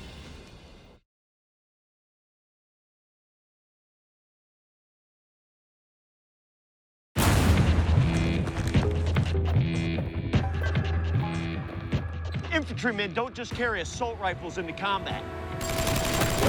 This lightweight mobile machine gun can drench an enemy in mere seconds with steel rain from over 1,000 meters away. It's the M249 squad automatic weapon, better known as the SAW. A terrifying machine designed to overpower an enemy with mobile rapid fire. Now I'm tracing its history from its bulky origins. The Madson, the Show, and the Lewis, through to the MG42 and the Bren. Then I'll examine the latest models challenging the SAW's place on today's battlefields. This is the M249 SAW, a weapon that changed the world. Firepower. Nothing shaped military capability more. I'm Will Willis, former Army Ranger and Air Force pararescueman. I've trained with modern weapons until firing them is second nature. Now I'm teaming up with leading experts to examine the greatest military firearms of all time and discover how these weapons change the world.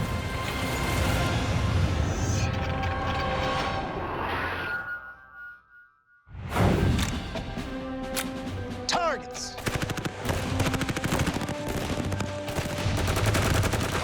Today's infantry units face a different and dynamic enemy. At a moment's notice, they can be confronted with a highly mobile insurgent force that uses asymmetrical ambush tactics. They need a weapon system that provides the heavy volume of fire of a machine gun, but the accuracy and portability of a rifle. Let me introduce you to the M249 SAW, Squad Automatic Weapon. It's a ferocious firearm that's been used in the U.S. military for the last 30 years. Firing up to 850 rounds per minute, the M249 is the most lethal weapon in a squad's arsenal and only weighs about 15 pounds. In this combat video from 2010, an American infantry squad searches for a Taliban warlord and encounters insurgent activity in a village in southern Afghanistan. As incoming rounds from the enemy hit around them, the squad turns to its SAW gunner to lay down a devastating blast of suppressive fire.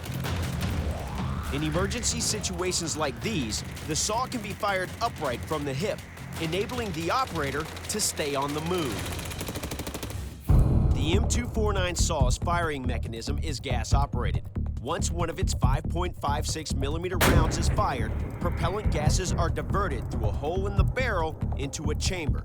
This pressure forces its long-stroke piston back to extract and eject the spent casing, as well as advance the belt, making it ready to fire again. To get the story behind the M249 SAW, we're working with Marines from the 1st Law Enforcement Battalion, Camp Pendleton, California.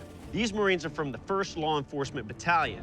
This is a newly formed unit that was organized to deploy worldwide for law enforcement, policing, and detainee operations. They also train foreign security forces. To explain how the Marines employ the M249 SAW is Gunnery Sergeant James Fuentes. Load, show clear. You're clear. When they get in a hot spot, you have that machine gun power and a lightweight weapon system to easily maneuver on the enemy. I recognize the M249 is the most casualty-producing weapon in a squad. Is that what you guys look at it as? It's the highest firepower within a fire team or squad level. There's one per fire team, so you have 3 SAW gunners in each squad. Every member of the squad, other than the SAW gunners, are going to be carrying an M4. The SAW is used to set a base of fire, get the enemy's head down, and the M4s and the rest of the Marines are going to envelop and flank the enemy. The SAW's high cyclic rate requires good fire discipline. Firing controlled bursts improves accuracy and avoids overheating the gun. Sustained rate of fire is about 50 rounds per minute. Rapid rate is about 200. And when needed, the gun can rock and roll at its full cyclic rate of 850 rounds per minute. I know that when your rate of fire increases, accuracy is sometimes depleted. And we've got 4 Marines who are going to test this for us. Yep, I have 4 Marines, but they're going to show you how it's done. All right, let's do it. 3 Marines will fire the SAW at 50 rounds per minute, 200 rounds per minute, and 850 rounds per minute. For baseline, a 4th Marine will shoot the M4. Then we'll look at the targets and compare accuracy and shot density. Load! Make ready! Targets!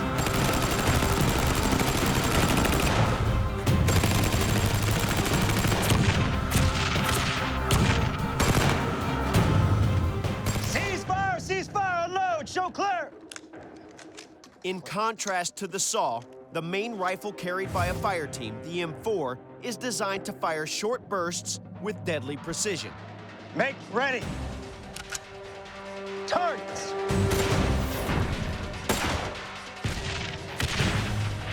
Ceasefire, ceasefire! Unload, show clear! Shooters, make your way down range. Okay, so let's start down here on the far end with our saw gunner who was firing on a sustained rate of fire. That's 50 rounds a minute. 50 rounds a minute. He's really accurate. He's on target right here. All 30 rounds are inside of the target area. Over here, you can see that things start to spread out a little bit as we transition from a sustained rate to a rapid rate of fire. But we still have some good rounds up here in the area. Some kicked off to the side, but you're gonna see that in any weapon system where you're picking up that rate of fire, okay? And then over here, we have the cyclic rate of fire. 850 rounds a minute. A lot of times that gun can get away from somebody, but it's a good group though. This shooter obviously has some skill with his weapon system. Of course, with the M4, precision fire is really, really accurate, and his rate of fire is gonna be substantially less than with the saw. The saw's ferocious rate of fire produces a lot of heat. So how does it deal with that? You can fire cyclic rate using this belt-fed ammunition, but there's a problem. The problem with that is 200 rounds cyclic rate means pulling that trigger and expending all 200 rounds without a break. The barrel's gonna get really hot. It can possibly melt the barrel, it can cook off a round, and a round will go off inside of the weapon system. Very dangerous. So you have to do a barrel exchange after 200 cyclic rounds gone through the barrel. Being able to fire the saw at a cyclic rate is very important to provide suppressive firepower. Now, to demonstrate the suppressive capability of the M249 saw, I'm gonna start walking rounds from the left side of the target across to the right. What we should see is the damage that it does. Our target is a 1-inch thick sheet of PAL guard, used in police riot shields to stop rocks and shrapnel. We'll see how it holds up to the saw's 5.56 millimeter caliber bullets. Make ready. Ready? Targets.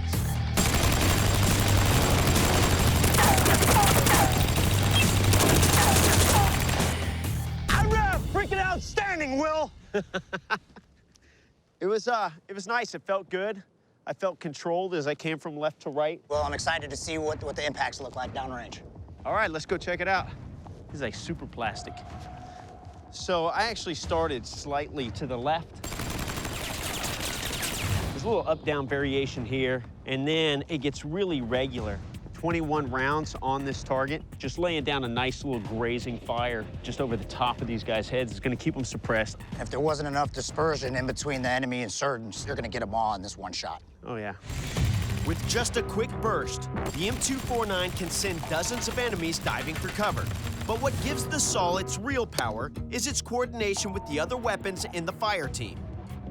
The M249 saw works in tandem with the M4 in any mobile infantry squad, and we're gonna test that out. What we did is we set up 12 colored water jugs simulating enemy insurgents online. We also got 2 high targets of opportunity to Sergeant Brennan with the M4. We're gonna do a timed event to see how long it takes Will and Sergeant Brennan to take out all the targets.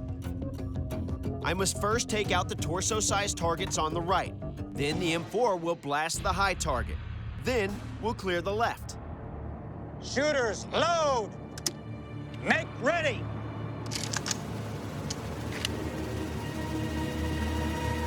Targets!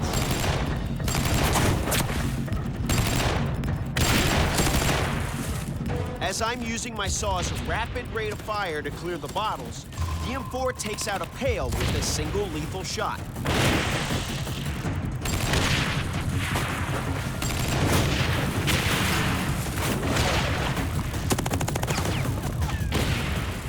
Time! 30 seconds. Outstanding. Let's go check out the targets. All right. I decided to fire more of like a rapid rate of fire rather than like cyclic and try to wipe the whole line out in one go. By the time we got over to here, I'm sure you had an itchy trigger finger with your M4. That's one dead bucket. How many shots did you take total? Took 2 shots, 1 on each target. 2 shots, 2 kills.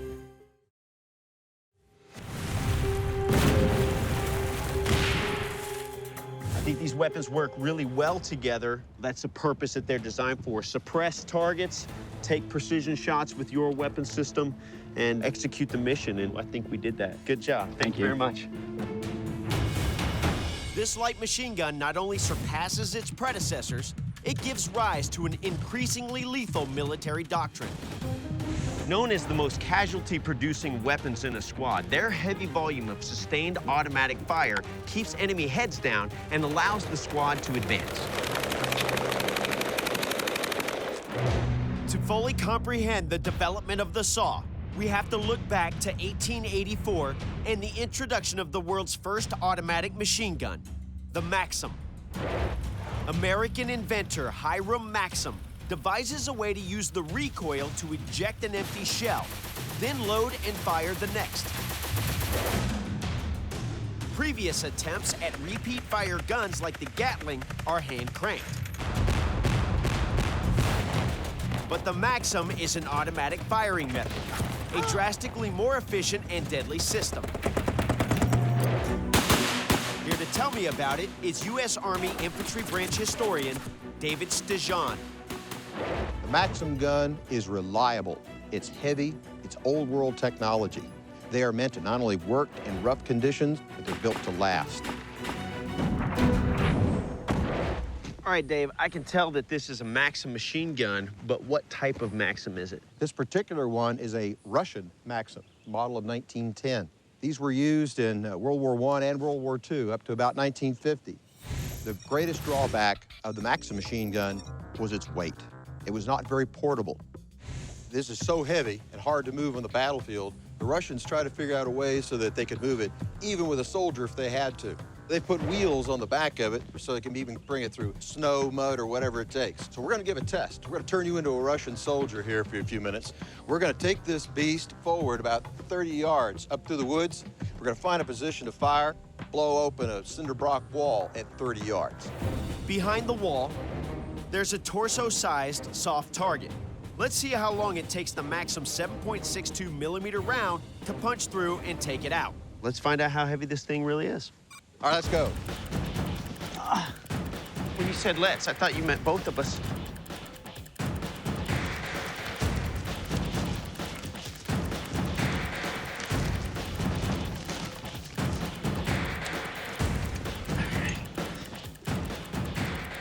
Need to come down a little bit.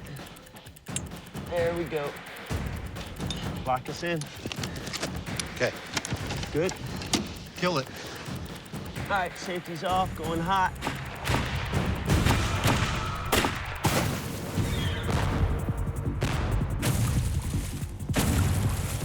Reversing left. It's amazing to see how easily the 7.62 millimeter caliber round flies right through the cinder blocks.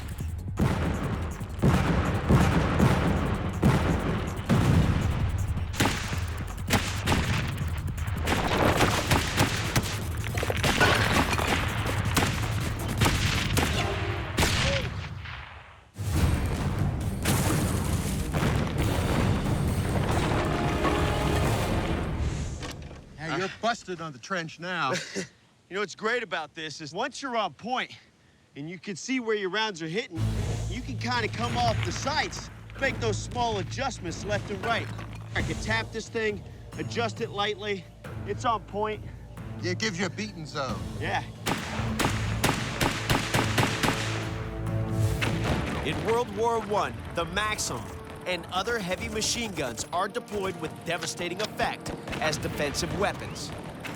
To counter them, gun manufacturers start playing with the possibilities of developing a more lightweight, portable offensive weapon. Hey, Dave, I noticed that this particular machine gun looks a lot more like the modern weapons that I'm familiar with, like the M249 SAW. This is a Madson. First developed in 1896 in Denmark. What's unique about this is it's actually the first light machine gun. It weighs about 21 pounds, and one soldier can pick this up and carry it forward with his buddies to give them fire support, not just from a single defensive position in one place like a heavy Maxim. What we're gonna do is we're gonna advance through this trench system, and we're gonna fire at the same type of cinder block target that we used to take out with the Maxim. Because the Madson gun is lighter, I'll run double the distance across tougher terrain before even attempting to eliminate the targets. Then, we'll compare the time each gun takes to complete the test. Remember, it took me 50 seconds with the Maxim to move 30 yards across fairly even ground and then destroy the targets. Ready to give it a shot? Let's do it. Let's go. All right. Shit.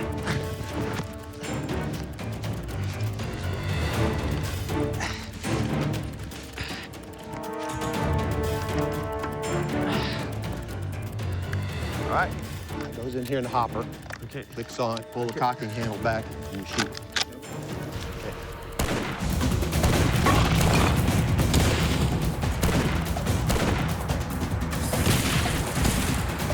There, you got it.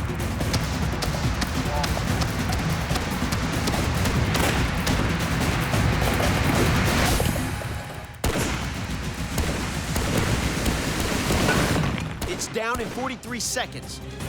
That's 7 seconds faster than the Maxim, and that includes covering ground obstacles the Maxim couldn't. Oh, well, what do you see different with that? Obviously, coming through this trench, you can see that it's a light machine gun. It's something that's very maneuverable. It wasn't as stable a firing position as we had before, but again, you're sacrificing more stability for that maneuverability. But once we got on target, we eliminated the target very quickly behind the center block wall.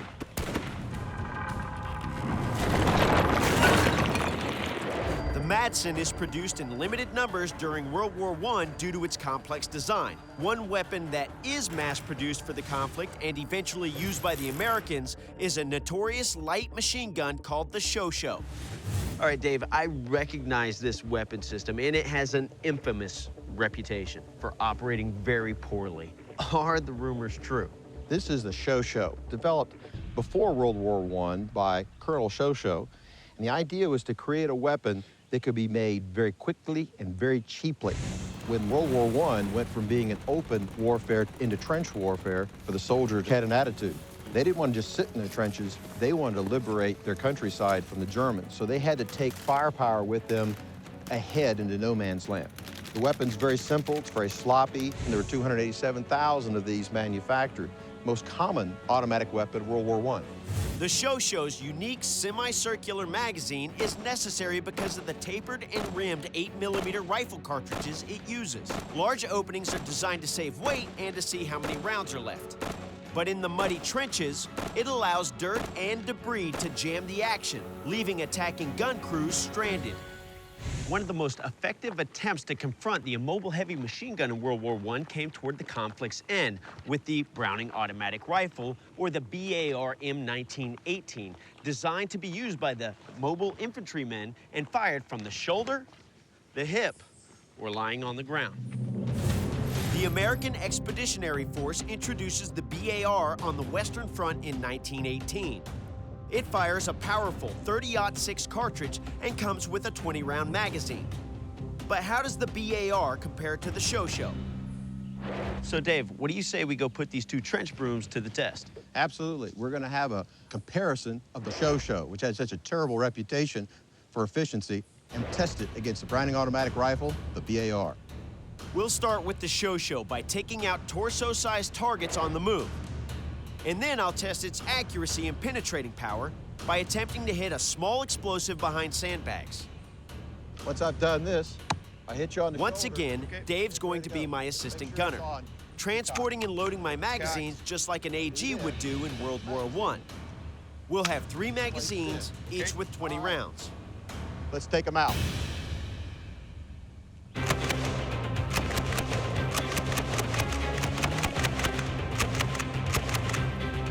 Stand by. Magazine! It's really, really inaccurate. All right, ready to rock. Hey, you got it.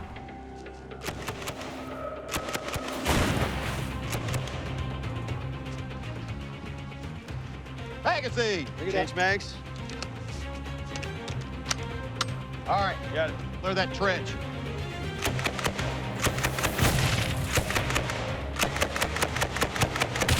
I'll take it down.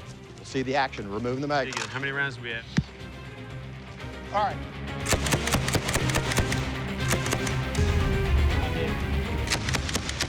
load to the right. Here, right below it. And wait a minute. That's it. Well, we didn't get it.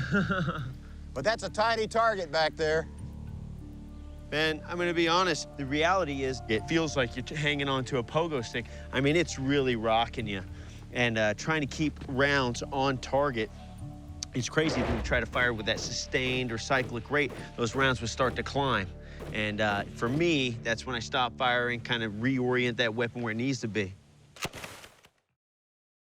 Now it's time to put the BAR to the test and see how it compares to the show.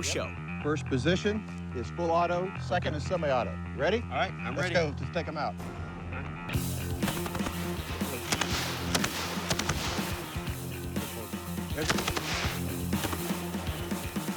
Out. Change of bags. Rate of fire is a lot faster.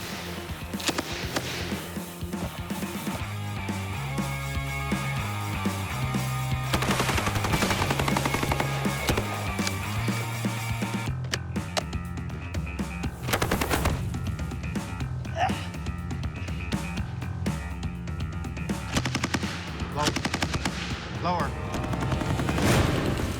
There you go. You got it. The results of this comparison are damn clear. The Browning is a better weapon system.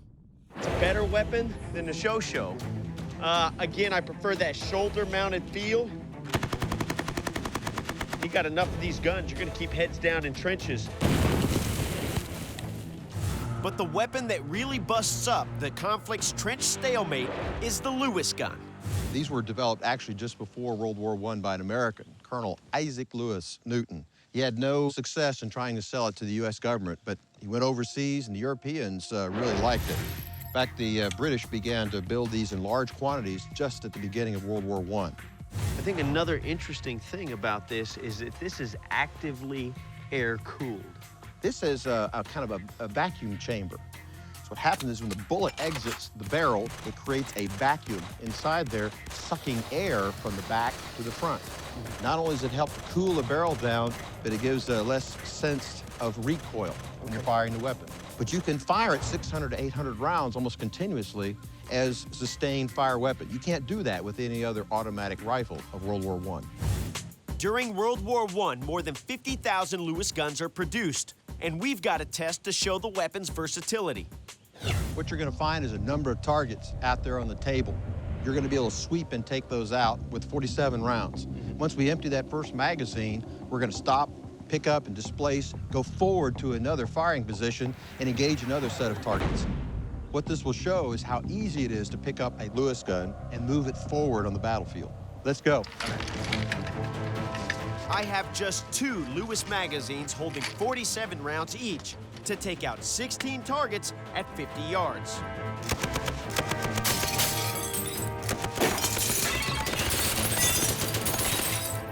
Go to the next. All right, moving.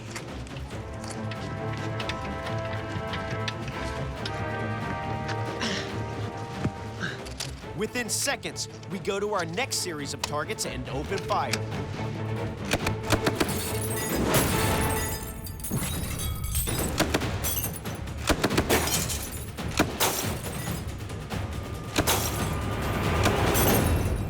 How sick is that? That is awesome. I'm able to single shot. I'm able to burst fire. And then I was able to just to sweep across and lay down that nice suppressive fire that you expect from this kind of machine gun. What an impressive light machine gun.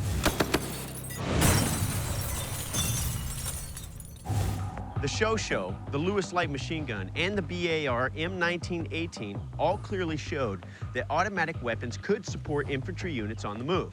After World War I was completed, nations on both sides began rearming with new automatic squad support weapons.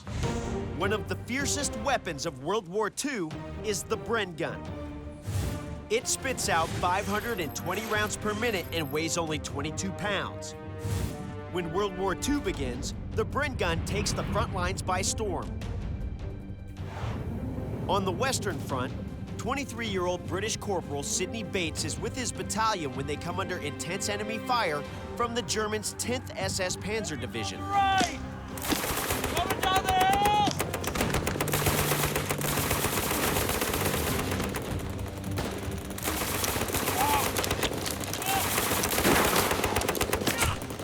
When a gunner is killed next to him, Corporal Bates seizes a Bren light machine gun and charges, moving forward through a hail of bullets.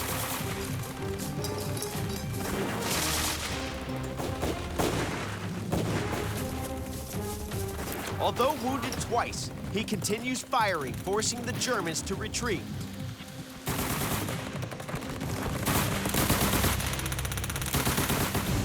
Steve Hazelwood of Oklahoma Machine Guns is a specialist on the Bren and other World War II firearms. It is a tough weapon. Nothing breaks on it, and it's extremely reliable. All right, so the first weapon we're looking at here is the Bren, which seems like an unusual name for a machine gun. Yeah, the Bren gun was actually taken from a design from Czechoslovakia, and the town there was Brno, and then they made it in Enfield, England. So they matched Brno with the Enfield Bren. One of the first things I noticed, coming up here is that this has a severe curve to this magazine. Can we explain a little bit about why that is?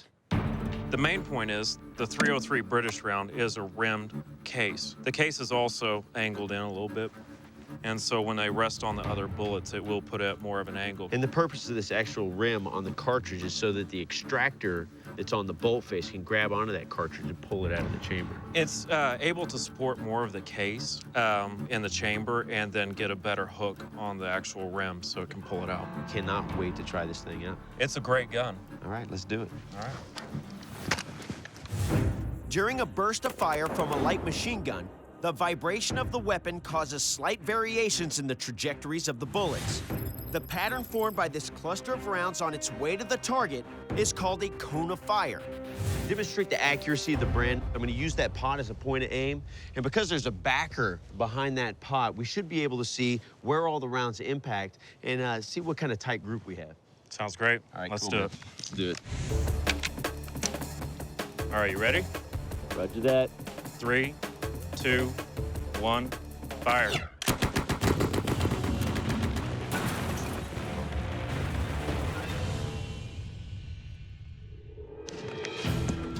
All right, man, 2 short bursts, got it done, right? We got it. You can see there's damage on the backside from even that clay pot exploding.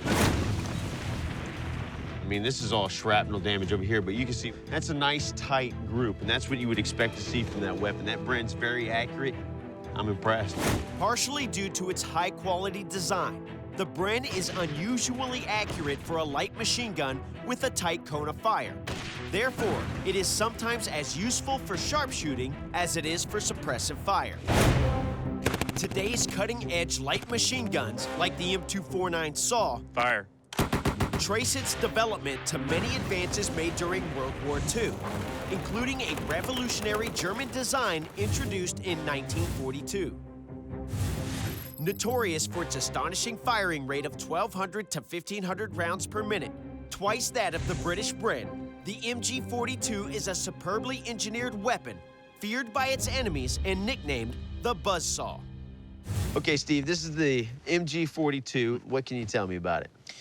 Well, this was the German gun that was called the Nazi Zipper or the Buzzsaw.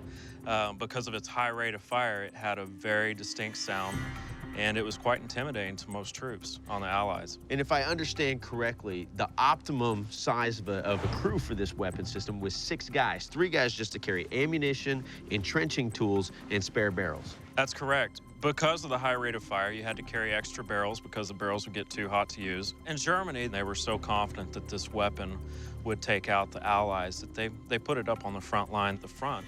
And actually, the Allies would not advance when they heard the zipper going off. Near the end of the MG42 is brutally deployed against one of the last Soviet assaults on entrenched German positions. 1 million Soviet soldiers attack 110,000 dug-in Nazis, fanatically defending the last gates of Berlin.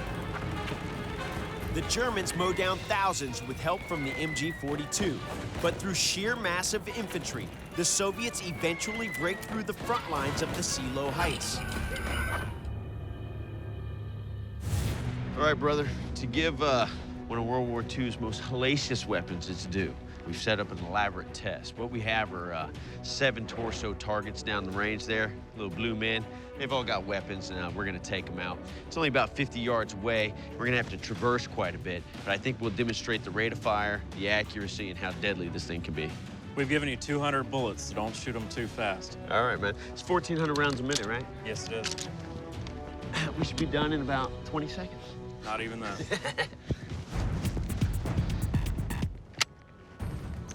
Are you ready? Yeah, I'm ready. 3, 2, 1.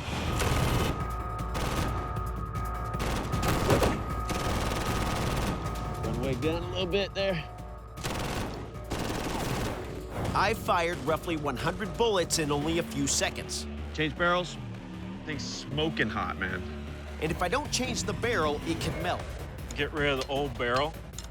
A good gunner would be able to switch this out in under 5 seconds. Put the new one in. Go ahead and load. Thank you.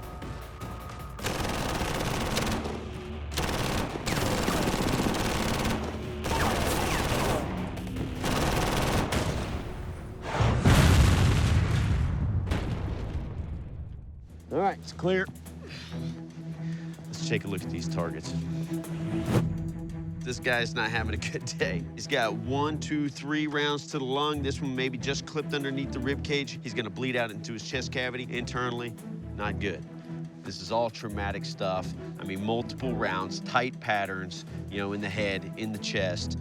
When you're moving in a formation like this and 1, 2, 3 guys goes down from fully automatic machine gun fire, they put their heads down, all right? And that's why it's a suppressive fire weapon. Overall, the patterns are all pretty tight, which is amazing. The Bren is obviously a more manageable weapon, and for me, very accurate. You know, I like the slower rates of fire. The barrel's not gonna heat up as fast on the Bren, but with this MG-42, it's definitely got a quantity of lead coming down this way. The MG-42 may have had one of the fastest rates of fire for a machine gun in World War II, but speed isn't everything. The fact that it often took 5 other soldiers just to support the gunner is a burden today's light machine guns like the SAW don't have to deal with. Today, this class of guns has evolved further into ideal squad automatic weapons. Versatile, lightweight with increased range and power that can be operated by one man.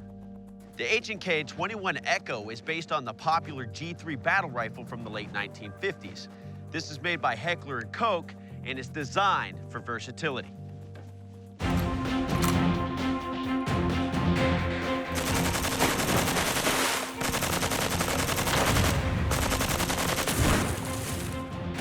It can use a box belt of 50 or 100 rounds. Its barrel, bolt, and feed mechanism can be swapped out to change calibers from 7.62 millimeters to 5.56 millimeters. Now, I'm gonna be engaging targets on 2 different stations, Station 1, Station 2. Station 1 has closed targets, there's 3 of them. Once I've eliminated those targets, I'm gonna displace, very easily, over to Station 2. I'm gonna engage those 3 targets over there. Now, I'm told that one of those targets has a little extra something to it. Let's see what happens.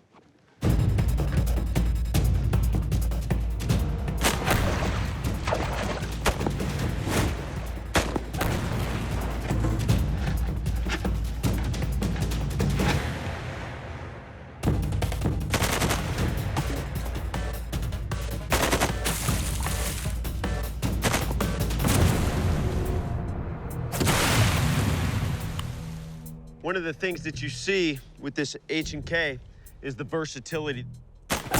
Over here at Station 1, I was able to fire at my 3 targets, semi-automatic fire, single round into each target. I had 3 more targets through this window.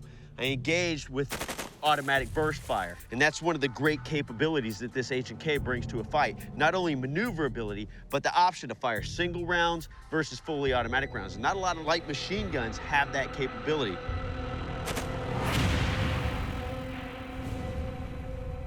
While the HK-21E is utilized by the militaries of a number of countries in Asia, Africa, and Latin America, In the U.S., the M249 SAW is still the top dog of its class. The M27 is a new model, slated to serve alongside and possibly replace the M249 SAW in Marine Corps service. It's also currently used by Special Forces for taking out high-value targets. Mike Cabrera is a former SWAT team operator and an expert on the M27.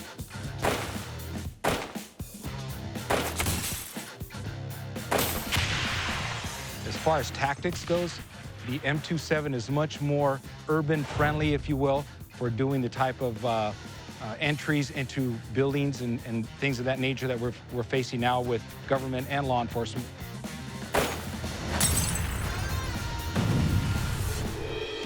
Okay, Mike, I've carried the M249 SAW for more kilometers than I ever want to remember. And the first thing I noticed about this M27 in comparison is that it is very, very lightweight. Yes. Polymer on that weapon system sure helps out a lot, but the big difference is the fact that you have a better accuracy type of weapon system. It's good for suppressive fire, and it only weighs about 8.19 pounds versus the SAW weighing about 22 pounds. With the SAW, you can carry 600 rounds of ammunition. That's kind of a standard load, 3 drums of ammunition. I've noticed that we've got 30-round, 20-round magazines for the M27. Does that put this weapon system at a disadvantage? Because of the fact that you, the operator, can carry numerous magazines on the person, up to including a 100-round drum, you don't have to rely on your partners out in the field to carry ammunition for you. The M27's magazines and drums are easily inserted, and the weapon comes with a selector switch to alter firing rates from single shots to burst fire to full automatic. Yes, you can lay down suppressive fire with that weapon system, but the accuracy is great. Close quarters, moving around in buildings and things of that nature, that's what you want. So we'll see how it goes through the course today. All right, man, let's do it. Let's go. Like other assault rifles, the M27 is gas operated, but it restricts the gas to a tiny forward section of the barrel. The force of the gas kicks back a piston rod that ejects the shell and loads up the next round. We've set up a test to highlight the mobility, accuracy, and heavy firepower of the M27. I'll traverse an obstacle course with multiple firing positions while taking out 11 targets. Okay, Will, you got 60 seconds to complete this challenge. I think you're going to be able to do it with no problem at all. Go ahead and load and make ready. Okay, weapons hot. On my command, 3, 2, 1, go.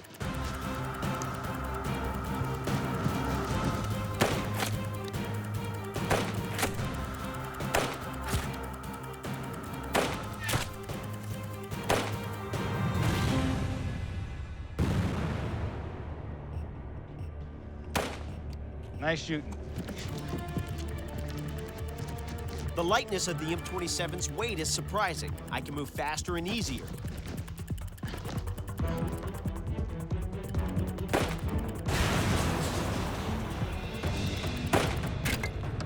Moving. I've already displaced twice within 25 seconds and have only one more cluster of targets to go.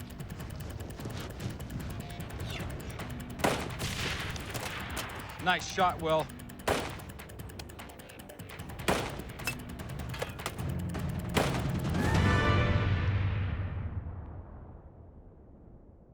Outstanding. Got it done in championship time, 45 seconds. It's a great weapon system.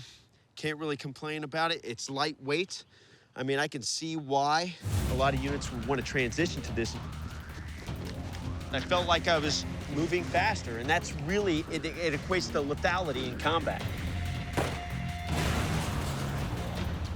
Yeah, great weapon system functionality. You did great with it. Yeah, I would really like to get my hands on that 100-round magazine and see how that goes. Yeah, that would be great. All right, too. Thanks a lot, Mike. Will, thank you. It's always a pleasure. Targets!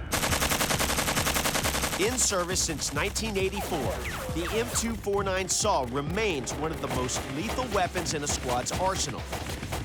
A combination of mobility and power that's been a mainstay of U.S. military action from Panama to Afghanistan. I've blasted away with the SAW on various tests and demos. Now I'm ready to take this signature weapon into one final test. Here to help me with that is former Marine and M249 SAW gunner Clayton Cannon. Thank you, Will. The M249 saw, I carried it for 4 years. It's amazing at laying down suppressive fire. And the M4 is perfect for sneaking up on the side and taking them out. So what are we looking at? Now, we've got quite the mission ahead of us tonight, all right? Now, I've heard you become pretty good with the saw. I'm good. So what we're gonna do is we're gonna see how well you handle the saw while I support you with M4 fire. Sounds great, man. So what are we looking at? So here's the intel on the enemy. We've got a group of terrorists down here hiding out in the cantina. Now, they got a briefcase carrying instructions about a major drug shipment. We gotta take them out, we gotta seize that briefcase, and we gotta get those instructions. They're also armed with the AK assault rifles. Here's what I suggest. We're gonna move down this slope into that electrical shop that's across the street from the cantina. Now, I'll set up inside that shop in a support by fire position. That should give you the opportunity to flank around, get into that building, and eliminate any threats on the inside.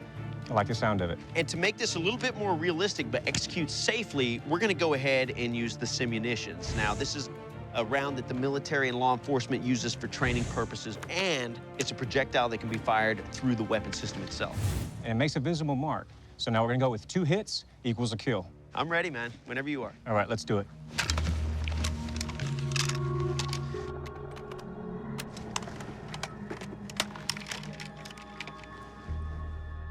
All right, you ready to do this? Locked and loaded.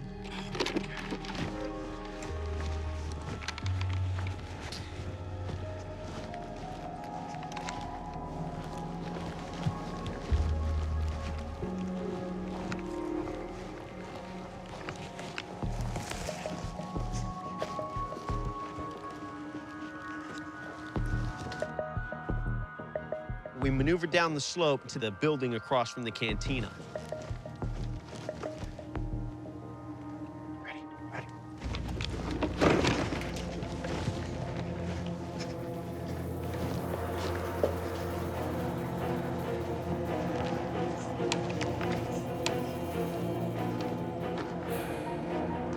I identified targets outside of the cantina right away. So I set up in a support by fire position, and I had Clayton flank around.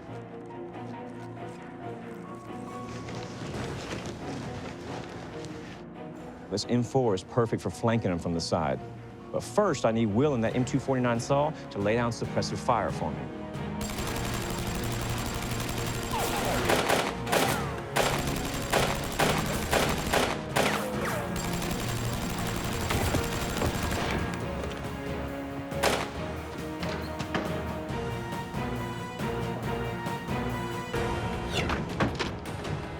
After one of the targets ducked into the cantina, I displaced to my next position to cover Clayton's assault on the building.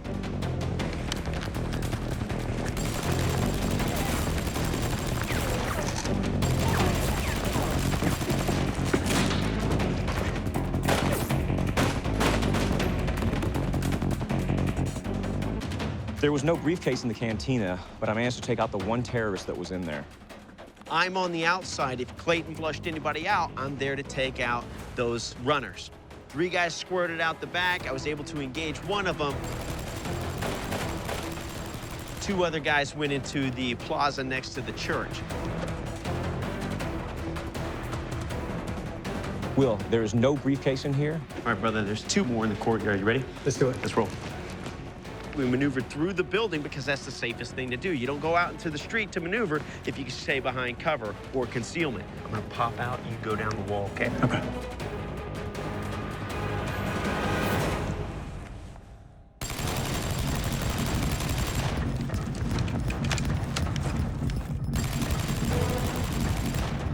My suppressive fire with the saw pushed back the terrorists, allowing Clayton to rush the courtyard.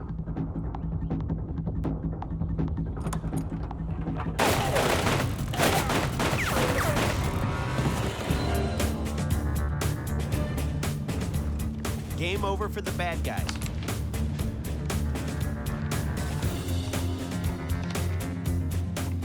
All right, that's it.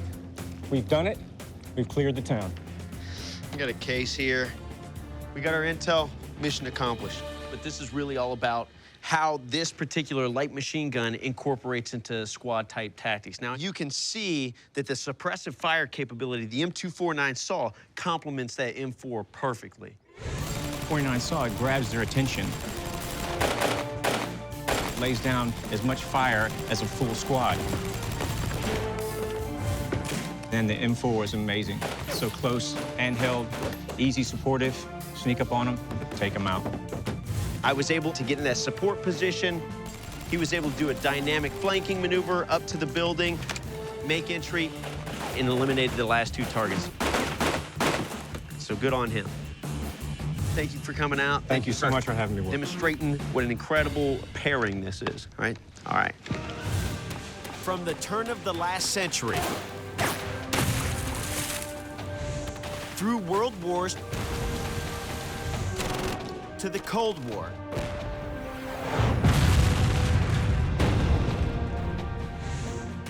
the light machine gun revolutionized a soldier's ability to fire on the move. Its modern incarnation, the M249 SAW, is still ripping enemy lines after 3 decades. The M249 SAW has added range, mobility, and firepower to tactical teams globally. It's truly a force multiplier and a weapon that changed the world. I'm Will Willis, locked and cleared. I'll see you next time on the range.